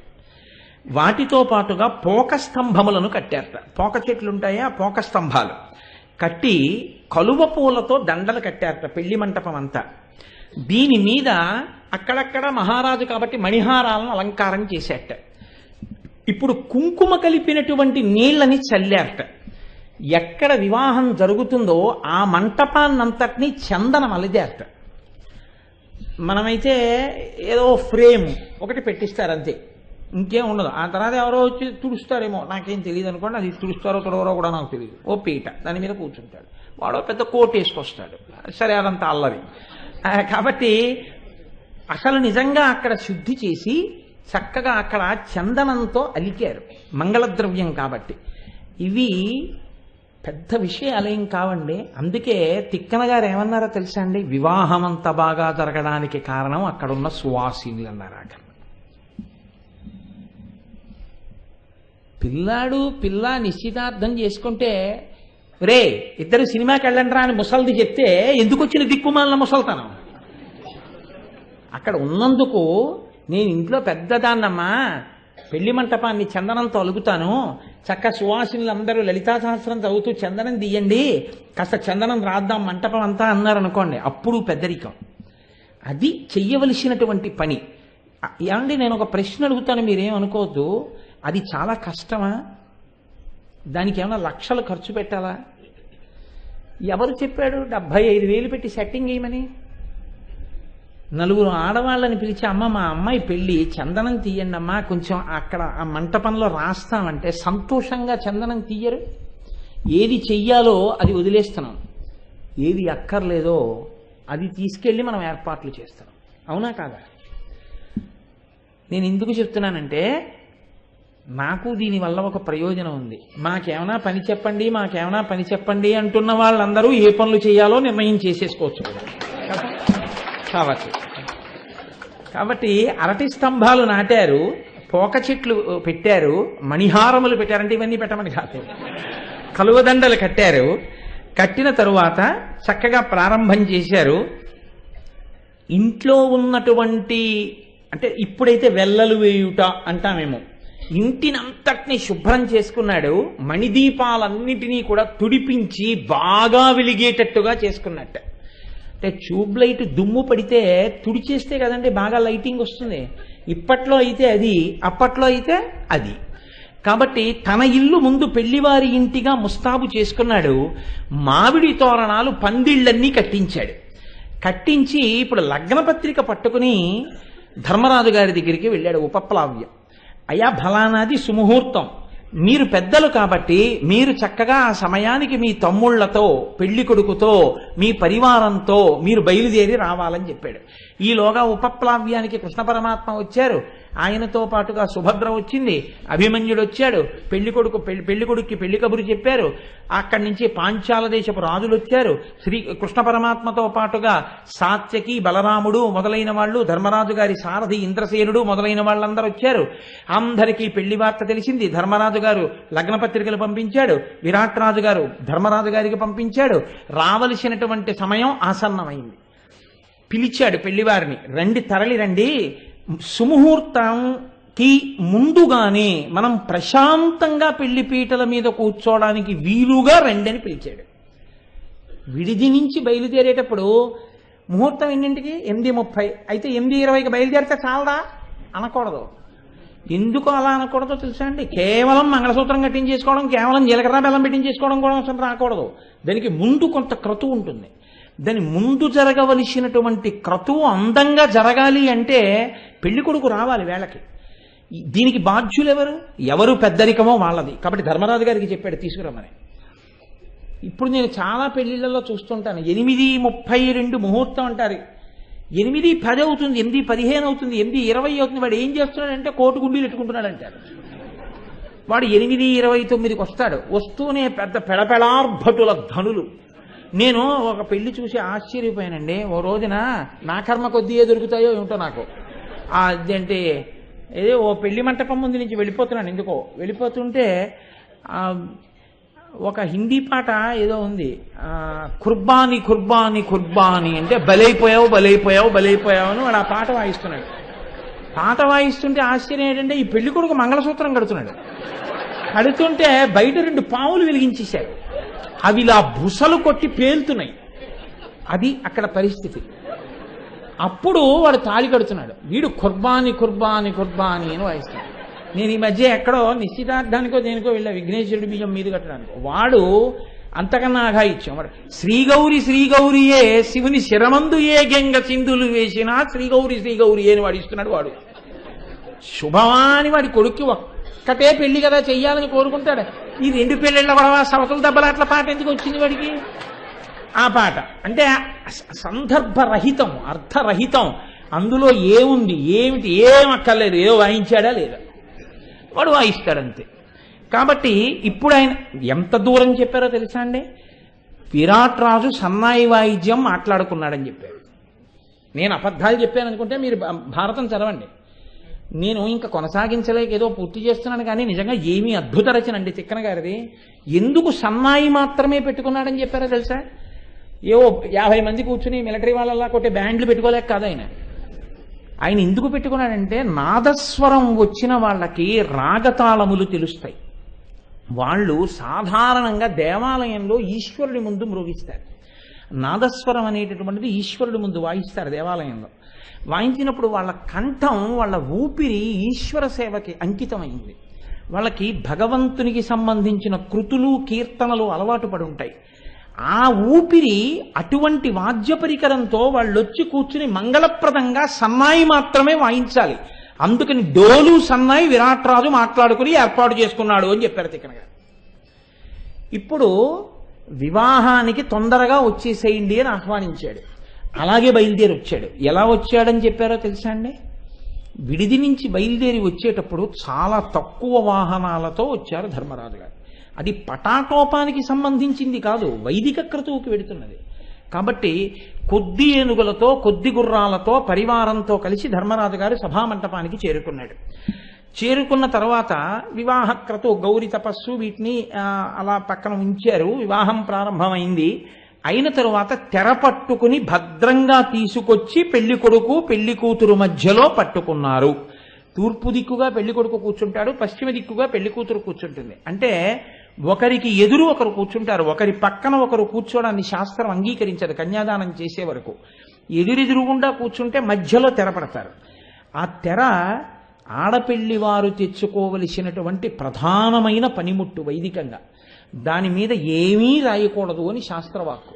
దాని మీద తొంగి తొంగి చూడ మాకు చందమామ, అలాగే చూపులు కలిసిన శుభవేళ, నీకేమైనా కవిత్వం వెర్రి ఉంటే ఇలాంటి వెర్రి ఇంటి దగ్గర కాగితం ముక్కల మీద రాసుకుని మడిచి జాగ్రత్త పెట్టుకో. అంతేకాని తెరల మీద రాయకూడదు. అలాగా తెర మీద ఏం రాయాలి అంటే ఒక్కటే చెప్పారు, మంచి సువాసనలు గుబాళించేటటువంటి మంగళ ద్రవ్యాలు కలిపి, అంటే పసుపులో పన్నీరు కస్తూరి మొదలైనవి కలిపి స్వస్తిక్ మార్క్ మాత్రమే పెట్టాలి. అన్ని మంగళములకు అది గుర్తు కాబట్టి ఒక్క స్వస్తిక్ మార్కే తెర మీద నేను అబద్ధాలు చెప్తున్నాను అనుకుంటే మీరు వేదమంత్రాలకి వ్యాఖ్యానం చేసిన పెద్దల వ్యాఖ్యానాలు ఉన్నాయి, ఆ వ్యాఖ్యానాలు చూడండి. ఒక్క స్వస్తిక్ మార్క్ మాత్రమే ఉండాలి. తెరని ఎవ్వరూ పట్టుకోకూడదు. ఇష్టం వచ్చినట్టు తెరని ఒకళ్ళు పట్టుకోవడం, ఇద్దరు పట్టుకోవడం, ముగ్గురు పట్టుకోవడం, నలుగురు పట్టుకోవడం, పిల్లలు పట్టుకోవడం, ఆడాళ్ళు పట్టుకోవడం అలా చేయకూడదు. పెళ్లిలో తెరని ఆడవారు పట్టుకోనరాదు. పెళ్లిలో తెరని 5గురే పట్టుకోవాలి. అందున ఆడపెళ్లి వారి తరపున 3 పట్టుకోవాలి, మగపెళ్లి వారి తరపున 2 పట్టుకోవాలి. మగపెళ్లి వారి తరపున ఏ 2 పట్టుకోవాలో వియ్యంకుడు నిర్ణయిస్తాడు. ఆయన్ని అడుగుతాడు కన్యాదాత, మీ వైపు 2 పెద్దల్ని పంపండి అని అడుగుతాడు. నిజంగా పెద్దరికం ఉన్న వాళ్ళనే పంపాలి తప్ప ఎవరిని పడితే వాళ్ళని పంపించకూడదు. తన వైపు పెద్దరికం ఉన్నటువంటి 3 ఆడపిల్ల వైపు వాళ్ళు పట్టుకుంటారు. పట్టుకున్న తర్వాత 3 మగపిల్లి వారి వైపు పట్టుకుంటారు, 2 ఆడపిల్ల వారి వైపు పట్టుకుంటారు. 3 పట్టుకోవాలి కాబట్టి మగపెళ్లి వారి వైపు నుంచి ధర్మరాజు గారు పట్టుకున్నాడు, కృష్ణ భగవానుడు పట్టుకున్నాడు, అర్జునుడు పట్టుకున్నాడు. ఉత్తర దక్షిణ దిక్కులుగా పట్టుకోవాలి తెరని. ఇప్పుడు 3 అటు పట్టుకున్నారు, 2 మధ్య దేశం వాళ్ళు పెద్దలు ఇటు పట్టుకున్నారు. తెర పట్టుకుని ఉండగా కన్యాదానం చెయ్యడానికి ముందరే మహాసంకల్పం జరుగుతుంది.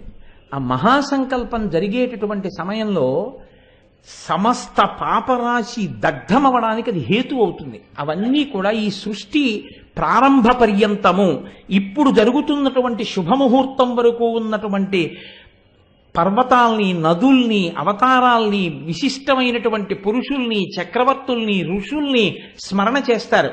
ఆ స్మరణ చేసినప్పుడు కన్యాదాత వాళ్ళతో వీళ్ళతో మాట్లాడడం, కబుర్లు చెప్పడం, అదొచ్చేసిందా అనడం, ఫోటో తీయించుకోవడం, వెర్రిమొహం పెట్టడం, అలాంటివి చేయకూడదు. వేదికపై కన్నులు మూసుకొని తన కులదైవం ఎవరో కులదైవాన్ని ధ్యానం చేస్తూ కూర్చోవాలి మహాసంకల్పం జరిగినంతసేపు. అలా కానీ ధ్యానం చేస్తూ కూర్చుంటే వాళ్ళకి ఈశ్వరానుగ్రహం వల్ల పాపరాశి దగ్ధమవుతుంది అని. అంతే తప్ప ఉత్తినే ఏం చదవరు మహాసంకల్పం.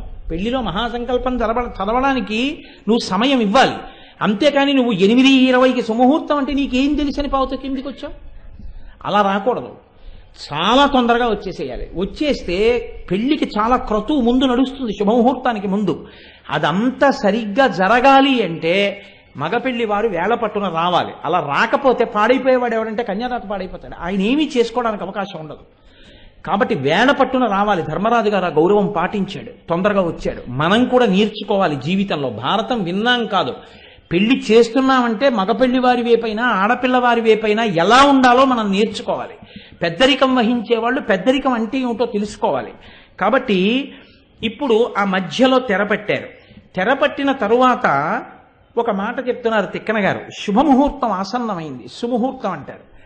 ఆ సుముహూర్తం గురించి 1కి 10 మార్లు జ్యోతిష్కులను అడుగుతున్నాడు. సుముహూర్తమైనా వేళైనా అని. కాలంలో ముహూర్తం అంత గొప్పది.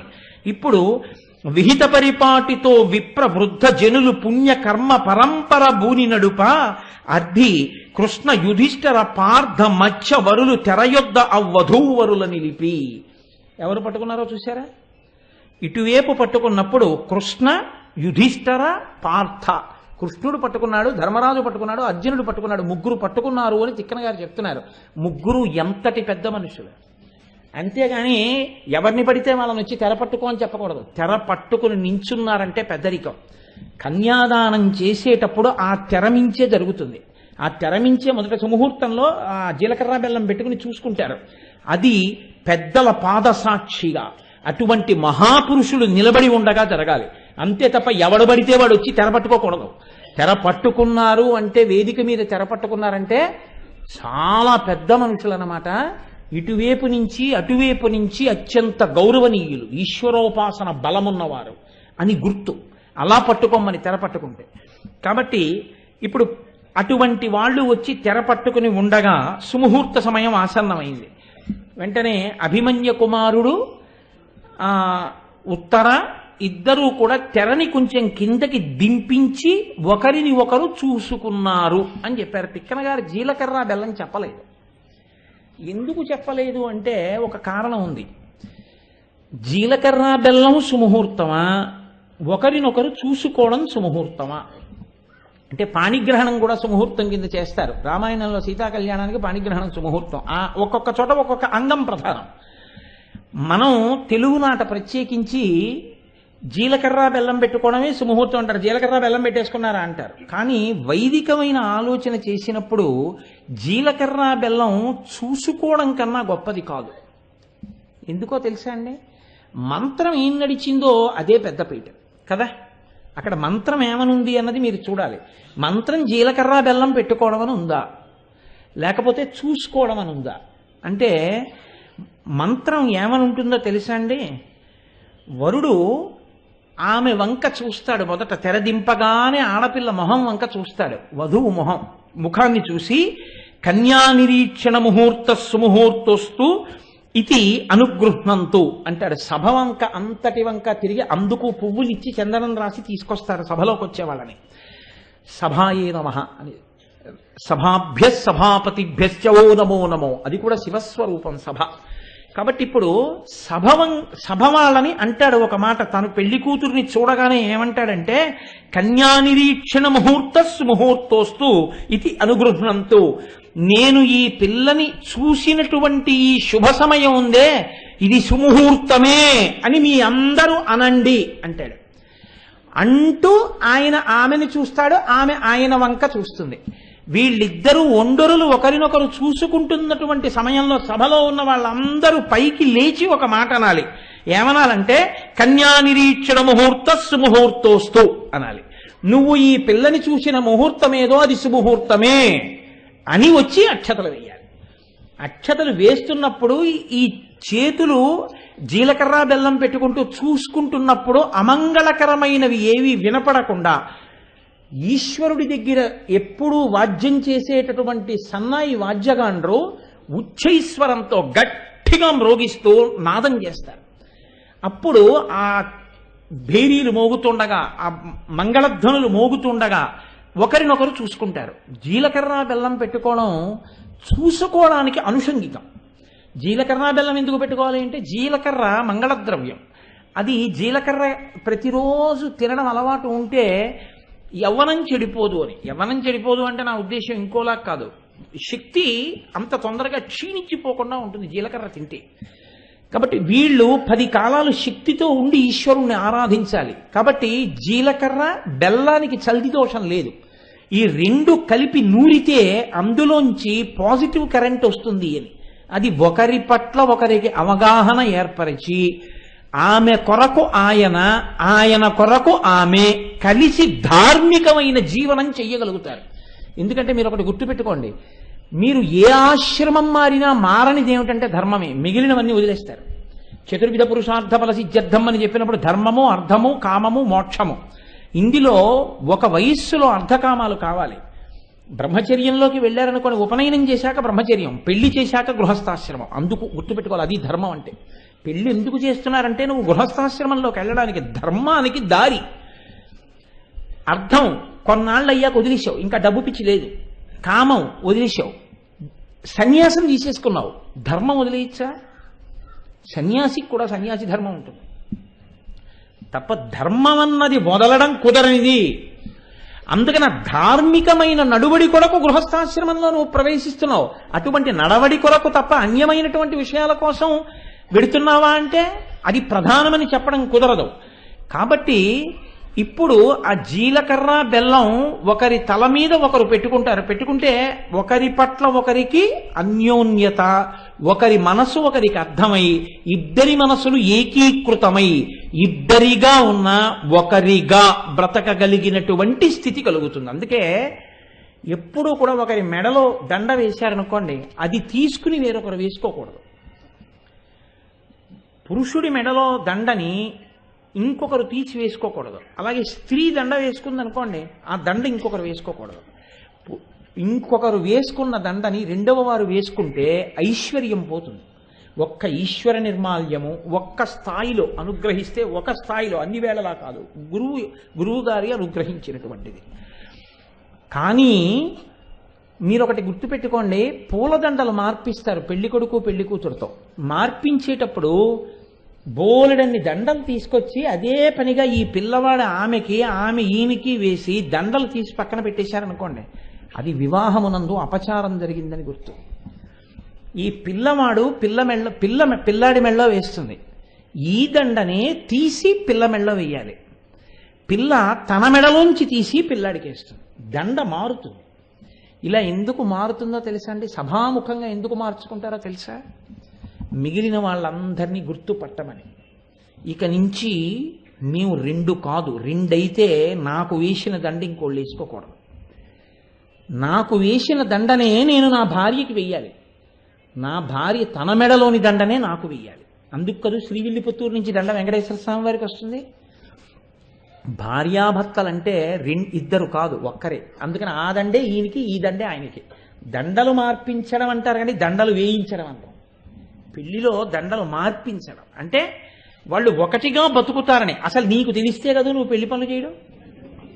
నువ్వు పూలదండలు కొనుక్కు రావడం పెళ్లి పనులు చేయడమా? పెళ్లి ఇలా చెయ్యడానికి దండలు తెస్తున్నానని తీసుకురావడం పెళ్లి పని చేయడమా? ఏది పెళ్లి పని నాకు చెప్పండి. 130 దండలు తీసుకొచ్చేసి ఈవిడ ఆవిడికి వేసేసి, ఆవిడ ఈయనకి వేసేసి, ఎవరి దండలు వాళ్ళు తీసి పక్కన పారేస్తే ఇంకోటి వచ్చి వాడు మెడలో వేసి తిరుగుతుంటే, లేకపోతే వీడు పట్టుకుపోయి ఆ చాటి నుంచి అటుకొచ్చి మళ్ళీ ఇచ్చేస్తుంటే మళ్ళీ వేసేసుకో. ఎందుకది? అదే ఆ వివాహం అంటే. ఎలా జరగాలో అలా జరగాలి. చక్కగా ఈ దండ తీసి అటు వేసి, అటు దండ తీసి ఇటు వేస్తుంటే సభంత షహబాష్, వాళ్ళు ఒకటిగా బతుకుతారంటుంది. అది దండలు మార్పించడం అంటే. కాబట్టి ఇప్పుడు జీలకర్ర బెల్లం పెట్టుకోవడం అనే సందర్భాన్ని తిక్కన గారు ఉటంకించకపోవడానికి కారణం మంత్రం సుముహూర్తాన్ని ఒకరినొకరు చూసుకోవడం ఉంది కాబట్టి. అందుకని ఒకరినొకరు చూసుకున్నారో తర్వాత తెర పైకి తీసేస్తారు. ఇప్పుడు కన్యాదానం చేశాడు విరాట్ రాజు గారు, చాలా సంతోషంగా జరిగిపోయింది. ఇక్కడ తిక్కన గారు ఒక గమ్మత్తు తీసుకొచ్చాడు. వివాహంలో ఉండే గమ్మత్తు ఏమిటో తెలుసా అండి? వేడుక ఉంటుంది, ఉండకుండా ఉండదు. వేడుక లేకుండా ఉండదు. నేను ఒక్క మాట చెప్తాను, కొంచెం విశాల హృదయంలో మీరు నన్ను గమనించాలి. నన్ను తక్కువగా మాత్రం గబుక్కుని మీరు లెక్క కట్టేయద్దు. నేను ఈ మాట చెప్పాను మిమ్మల్ని అని. ఎంత వైదికమైన వివాహమైనా ఒక్కటి మాత్రం సత్యం, తెర దింపి పెళ్లి కూతుర్ని చూడమన్నప్పుడు అత్యంత సంతోషంగా పెళ్లి కూతుర్ని చూసినప్పుడు ఆమె ముఖములో ఉన్న కాంతిని పురుషుడు తాగేస్తున్నట్టు చూసి, అందరూ చూస్తారు బాగుండని ఇలా కళ్ళు దింపుతాడు, కానీ పూల తీగని చూసినట్టు చూసేస్తుంటాడు. ఆమె కూడా ఎలా చూద్దామా అని అవకాశం కోసం చూస్తుంది. దండలు మార్చుకునేటప్పుడు అవకాశం బాగా దొరుకుతుంది, తలంబ్రాలు పోసుకునేటప్పుడు. మీ అందరు అనుభవజ్ఞులు చెప్పరు, నేను చెప్తాను అంతే కాదు. కాబట్టి దీన్ని తిక్కన గారు ఇది వేడుక వెళ్ళడం అంటే ఇది. పెళ్లిలో వేడుక వెళ్ళడం అంటే ఏమిటో తెలుసా అండి? వెర్రెక్కిపోయి చిందులేయడం, పిచ్చి పిచ్చి పాటలు పాడడం, వీరభద్రపళ్ళెం ఆడినట్టు ఆడుతూ ఉండడం, అర్థం బద్దం లేకుండా ఏమిటో ఇటు కొంతమంది కొంతమంది కూర్చుని ఖోఖో ఆట ఆడుకుంటున్నట్టు ఆడుకుంటూ ఉండడం. ఈ వెర్రిలన్నీ పెళ్ళని చెప్పలేదు. ఏకీకృతమవుతున్నటువంటి మనసుల వలన కలిగినటువంటి స్పందనలు దాచడానికి వీలు లేని రీతిలో శృంగారపు హావభావములుగా వాళ్ళ ముఖముల యందు నర్తిస్తున్నటువంటి ఆ భావనల వెనక ఉన్న పవిత్రతతో కూడినటువంటి ఆనంద హేళ, దానికి వేడుక అని పేరు. ఆ వేడుకని వేడుక స్థాయిలో అనుభవించాలి, వైదిక స్థాయిలో ధార్మికంగా వివాహాన్ని చెయ్యాలి తప్ప అస్సలు చూసేటప్పుడు మాత్రం ఎక్కడా మనసులో సంతోషం ఉండకూడదు కదా అని చెప్పకూడదు. మనకు ఉంటుంది సంతోషం, ఆ సంతోషాన్ని చూసి నువ్వు సంతోషించాలంతే, అది వేడుక, అక్కడ వరకే. అంతేగాని నువ్వు లేచి వెర్రాట ఒకటి మొదలుపెట్టడం ఇలాంటి పిచ్చి పనులన్నీ పెళ్లిళ్లలో చేయకూడదు. కాబట్టి ఇవాళ ఏమైపోయిందంటే ఇవన్నీ పోయాయి. ఉన్న వీడియోకి చాలదన్నట్టు, కెమెరాలు చాలవన్నట్టు సెల్లులు. అసలు అక్కడ వైదిక క్రతువన్న మాటకి అర్థమే లేదు.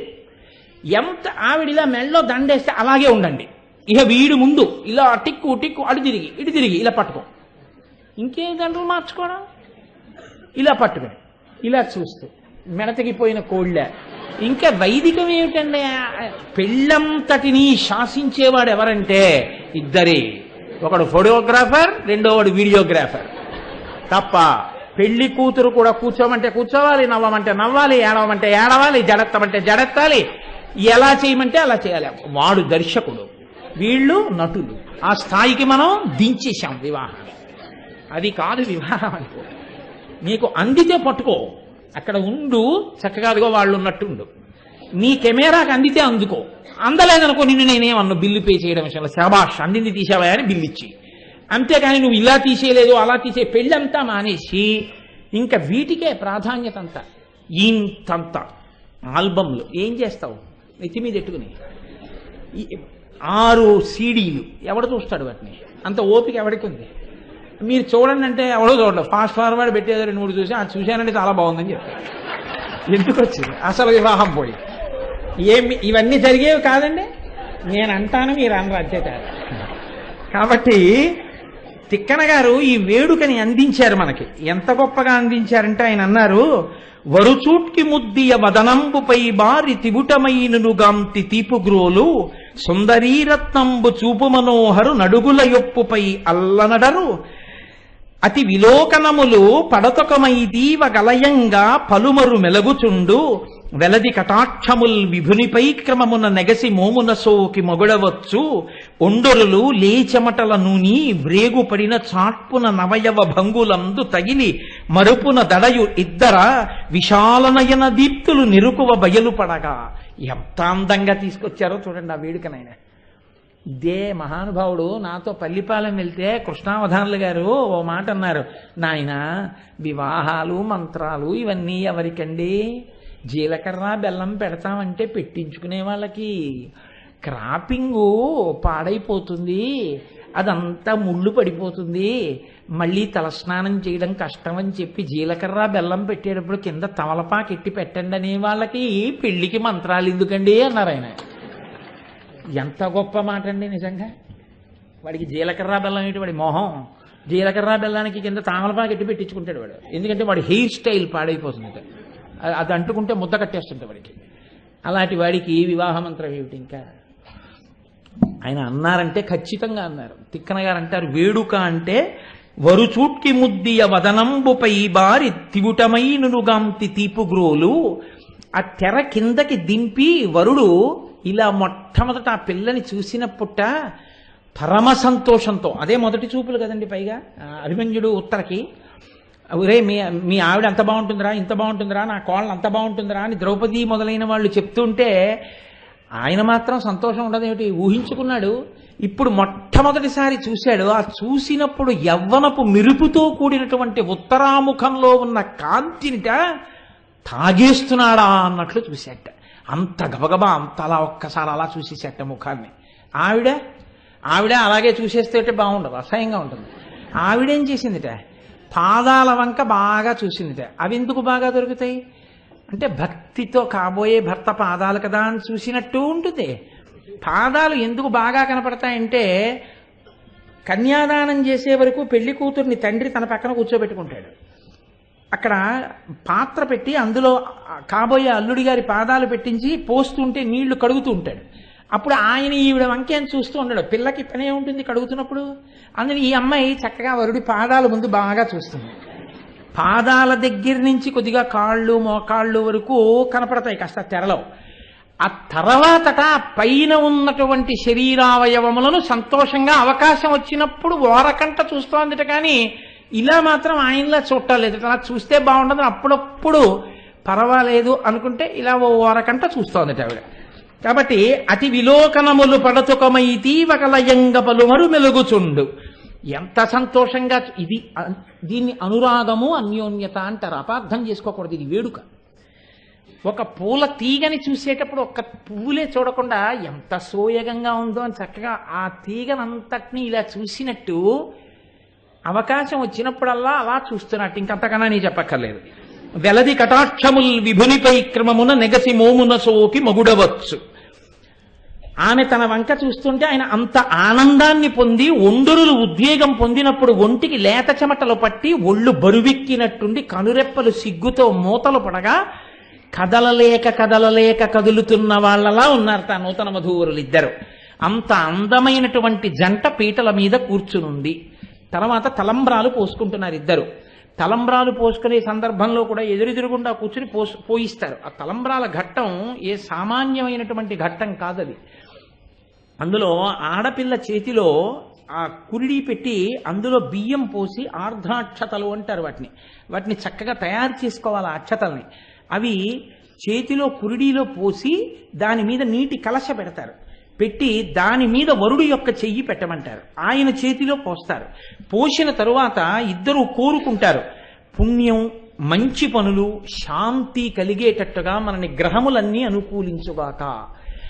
జీలకర్ర బెల్లం పెట్టేటప్పుడు సుముహూర్తంలో ఆమె వంక చూసినప్పుడు కూడా అనుకుంటాడు మనసులో, ఆ మంత్రం చెప్పించాలి వరుడి చేత. ఈమె ప్రసన్నమైన చూపులు కలిగై ఎప్పుడూ నవ్వుతూ నా ఇంట్లో సంతోషంగా నా ఐశ్వర్యము పెరగడానికి కారణమై ఈమె నాకు ధర్మమునందు అనువర్తిస్తూ ఈమె బావలు ఈమె మరుదులు సంతోషపడేటట్టుగా ప్రవర్తిస్తూ నా యందు సంతానమును కని ఈమె ఉన్నతిని పొందుగాక, ఈమె ఎన్నడూ క్రూరమైన చూపులు చూడకుండుగాక అని కోరుతూ చూస్తాడు వరుడు. అలాగే తలంబ్రాలు పోసేటప్పుడు కూడా మొట్టమొదటిసారి పోయించేటప్పుడు ప్రజామేకామస్యమృద్ధతాం అంటూ పోస్తారు.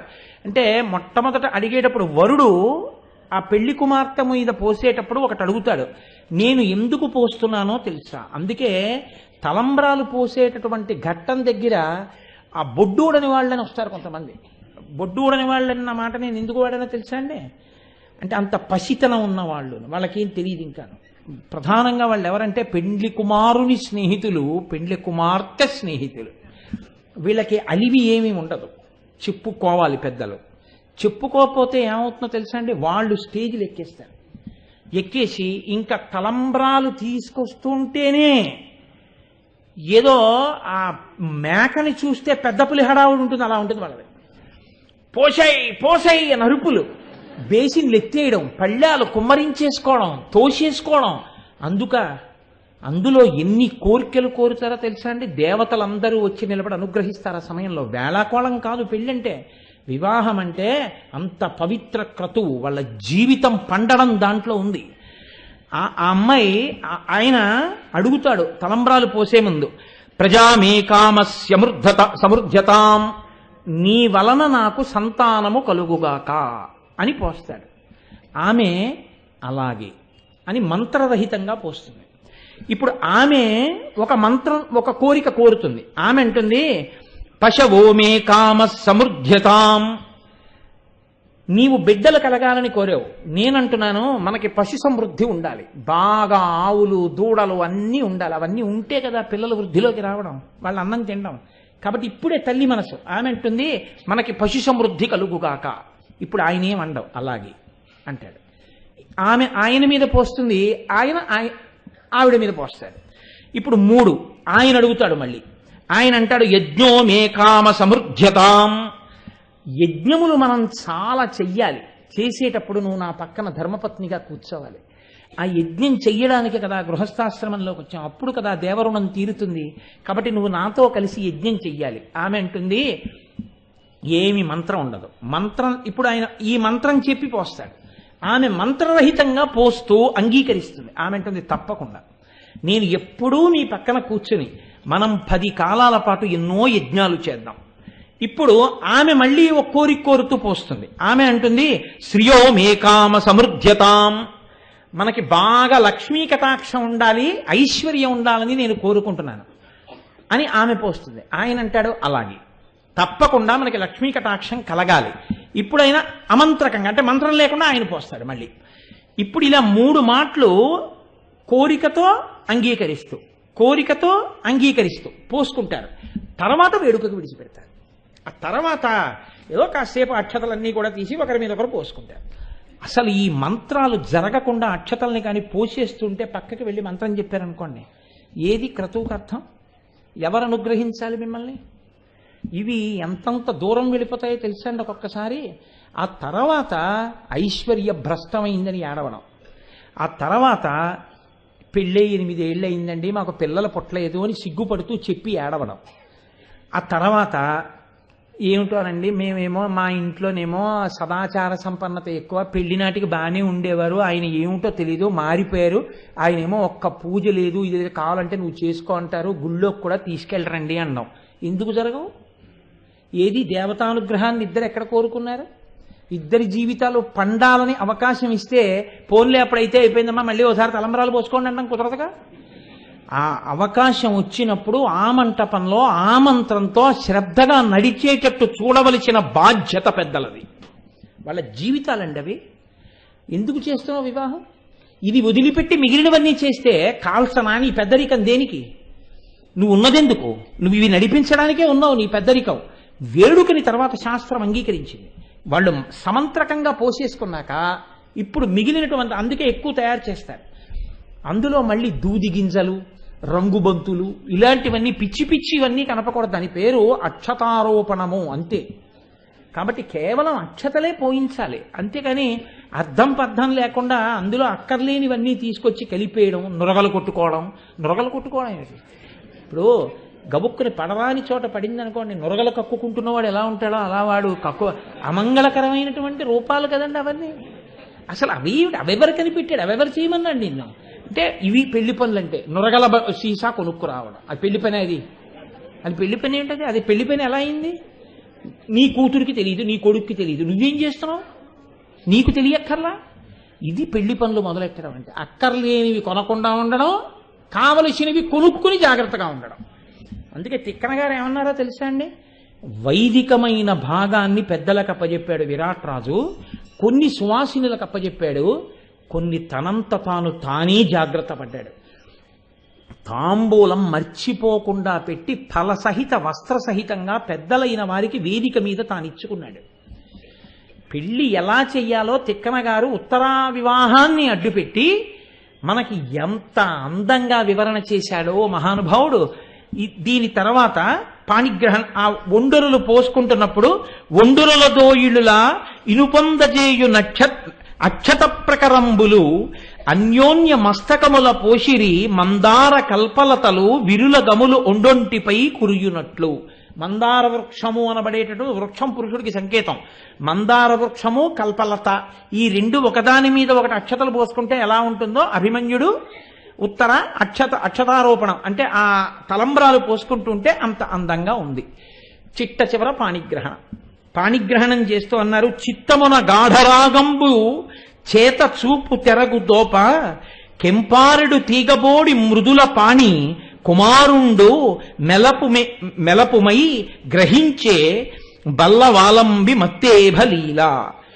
ఎలా పుచ్చుకున్నాడు అంటే పల్లవాలంబి అంటే పల్లవమైనటువంటి కోమలమైనటువంటి ఒక తీగని ఒక మదగజం ఒక ఏనుగు తన తొండంతో పుచ్చుకుంటే ఎలా ఉంటుందో అలా అభిమన్య కుమారుడు ఉత్తర యొక్క చేతిని పట్టుకున్నాడు.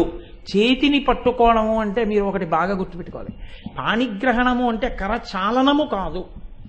నేను మీతో మాట అన్నా, అన్ని వేళలా నమస్కారం అంటే గౌరవమే కాదు, ఈ రెండూ కలిసినట్టు మీరు నేను ఒక్కటవుదాం భావాల్లో అని అడగడం.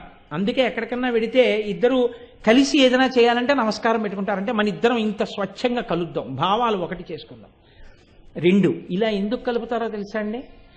నేను ఏదైనా దాచాలంటే చేతుల్లోనే దాచాలి, నేనేమి దాచకుండా మాట్లాడాలనుకుంటున్నాను. అందుకే ఇదిగో ఈ రెండు చేతులు ఇలా కలుపుతున్నాను, ఏమి దాపరికం లేకుండా మీ దగ్గరికి వచ్చాను. మీరు కూడా ఇలా అన్నారు, మీరు కూడా దాపరికం లేకుండా మాట్లాడుకుందాం, అరమరికలు లేకుండా కలిసి ప్రయాణిద్దాం. ఇన్ని అర్థాలకి ఇది గుర్తు. దీన్నే పశ్చిమ దేశాలు ఈ స్థాయికి ఎదగలేక వైదిక సంస్కృతిలో వాళ్ళు కరచాలనం షేక్ హ్యాండ్ ఇచ్చుకుంటారు. మనకింత పెన్నిది ఉంటే మనం వదిలేసి అది నేర్చుకున్నాం, మనం ఇది మానేసి మనం అది నేర్చుకున్నాం. కరచాలనము నమస్కారములో ఉన్నటువంటి సంస్కారములో కొంత పుచ్చుకుంటుంది. కాబట్టి పాణిగ్రహణమునందు కరచాలనంలా ఇలా ఇలా అనకూడదు. పాణిగ్రహణమునందు ఆడపిల్ల యొక్క కుడి చేతిని పైకెత్తాలి ఆమె ఇలాగా, మగపిల్లవాడు తన అరిచేతిని బోర్లించి కిందకి దింపాలి. దింపి ఈమె కుడి చేతిని అతను తన కుడి చేతితో రాపాడించి 3 మంత్రములతో పట్టుకోవాలి. అంటే అరిచేయితో బాగా తగలాలి.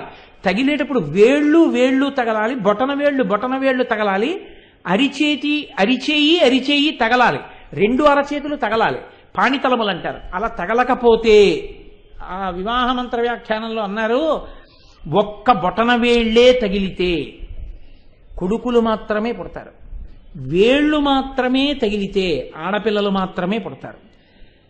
అసలు రెండూ కాకుండా ఏదో అరిచెయ్యి తగిలేట్టుగా ముట్టుకోకుండా ముట్టుకుంటే ఆ తర్వాత ఏడుస్తారు, గుళ్ళు గోపురాలు పట్టుకుంటారు. కాబట్టి అరచేయి బొటన వేళ్ళు వేళ్లకి వేళ్ళు తగిలేటట్టుగా పట్టుకుంటే, అల్లుడు గారు కాశీయాత్రకు వెళ్ళేటప్పుడు బెల్లముక్క కొట్టడానికి ఓ కొడుకుంటాడు, కన్యాదానం చేయడానికి ఓ కూతురు ఉంటుంది, తన జన్మకో సార్థకత ఉంటుంది. పాణిగ్రహణం అంత గొప్పది. అందుకని అరచేతితో రాపాడించి పట్టుకోవాలి. పాణిగ్రహణంలో పట్టుకుంటే దోషం నివృత్తి అయి ఆమె తల్లి అయ్యే అవకాశం ఉంటుంది అని ఆ పాణిగ్రహణం చేయిస్తారు. అంత గొప్ప పాణిగ్రహణం జరిపించారు. ఆ తర్వాత చక్కగా ఉత్తరాభిమన్యులు ఒకటయ్యారు. ఎంతో సంతోషంగా మత్స్యదేశ ప్రభువు ధర్మరాజు గారు వియ్యం ఉందారు. సంతోషంగా వాళ్ళందరూ హాయిగా కృష్ణ పరమాత్మ యొక్క ఛత్రఛాయలలో పరమ సంతోషంగా ఉన్నారు.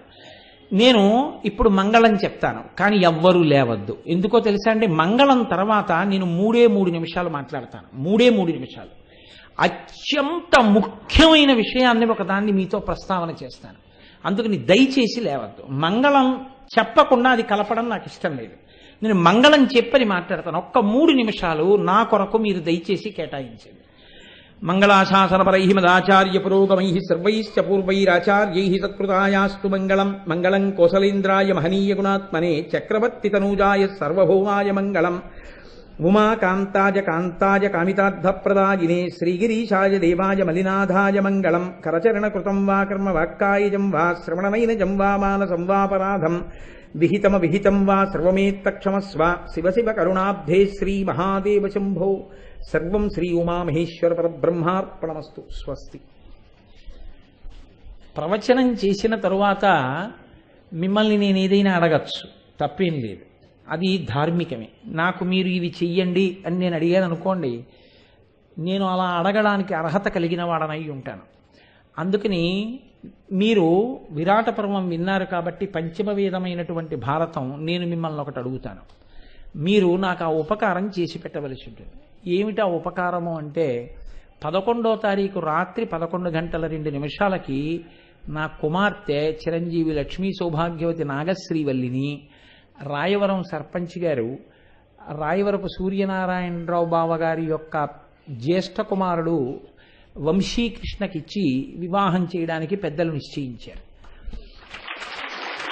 మీకు నేను ఇతపూర్వం కూడా చెప్పాను, మీరు నాకు చెయ్యవలసిన ఉపకారం ఏమిటి అంటే, యథార్థానికి నేను మీ అందరి ఇళ్ళకి వచ్చి పిలవాలి శుభలేఖ ఇచ్చి, కానీ నాకు ఈ కార్యక్రమాల యొక్క ఒత్తిడి వలన నేను మీ ఇళ్ళకి వచ్చి పిలవగలిగినంత సమయం నాకు కుదరలేదు.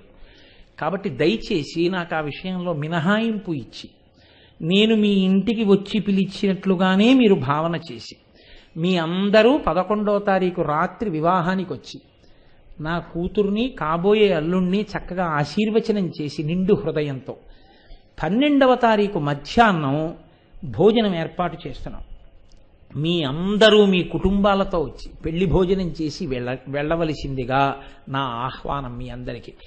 నేను మిమ్మల్ని కోరే కోరిక ఏది అంటే ఒక్కటే, నేను మిమ్మల్ని ఇంటికి వచ్చి పిలవలేకపోయాను అన్న విషయంలో మాత్రం పెద్ద హృదయంతో మన్నించి మినహాయింపు ఇవ్వవలసింది. కోటేశ్వరరావు గారు మన ఇంటికి వచ్చి పిలవలేదు కదా అని అనుకోకుండా, కోటేశ్వరరావు గారు ఇంటికి వచ్చి పిలిచినట్లే అని భావన చేయండి. కాబట్టి మీరు అంగీకరించి ఉంటే ఒక్కసారి మీరు కరతాళ ధ్వనులు చేయండి, నేను సంతోషం. చాలా చాలా సంతోషం, నాకు ఎంతో తృప్తిగా ఉంది.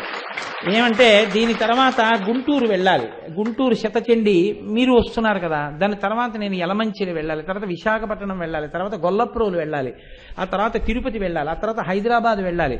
నాకు ఇన్ని కార్యక్రమాల్లో ఇప్పటికీ ఇంకా మీకు కావాలంటే మేము వచ్చి పెళ్లి పనులు చేసి పెడతాం, మీరు ఒక్కసారి ఒక్క ఉపన్యాసానికి రావాల్సిందే అని ఎన్ని ఒత్తిళ్ళో దొరగారికి తెలుసు.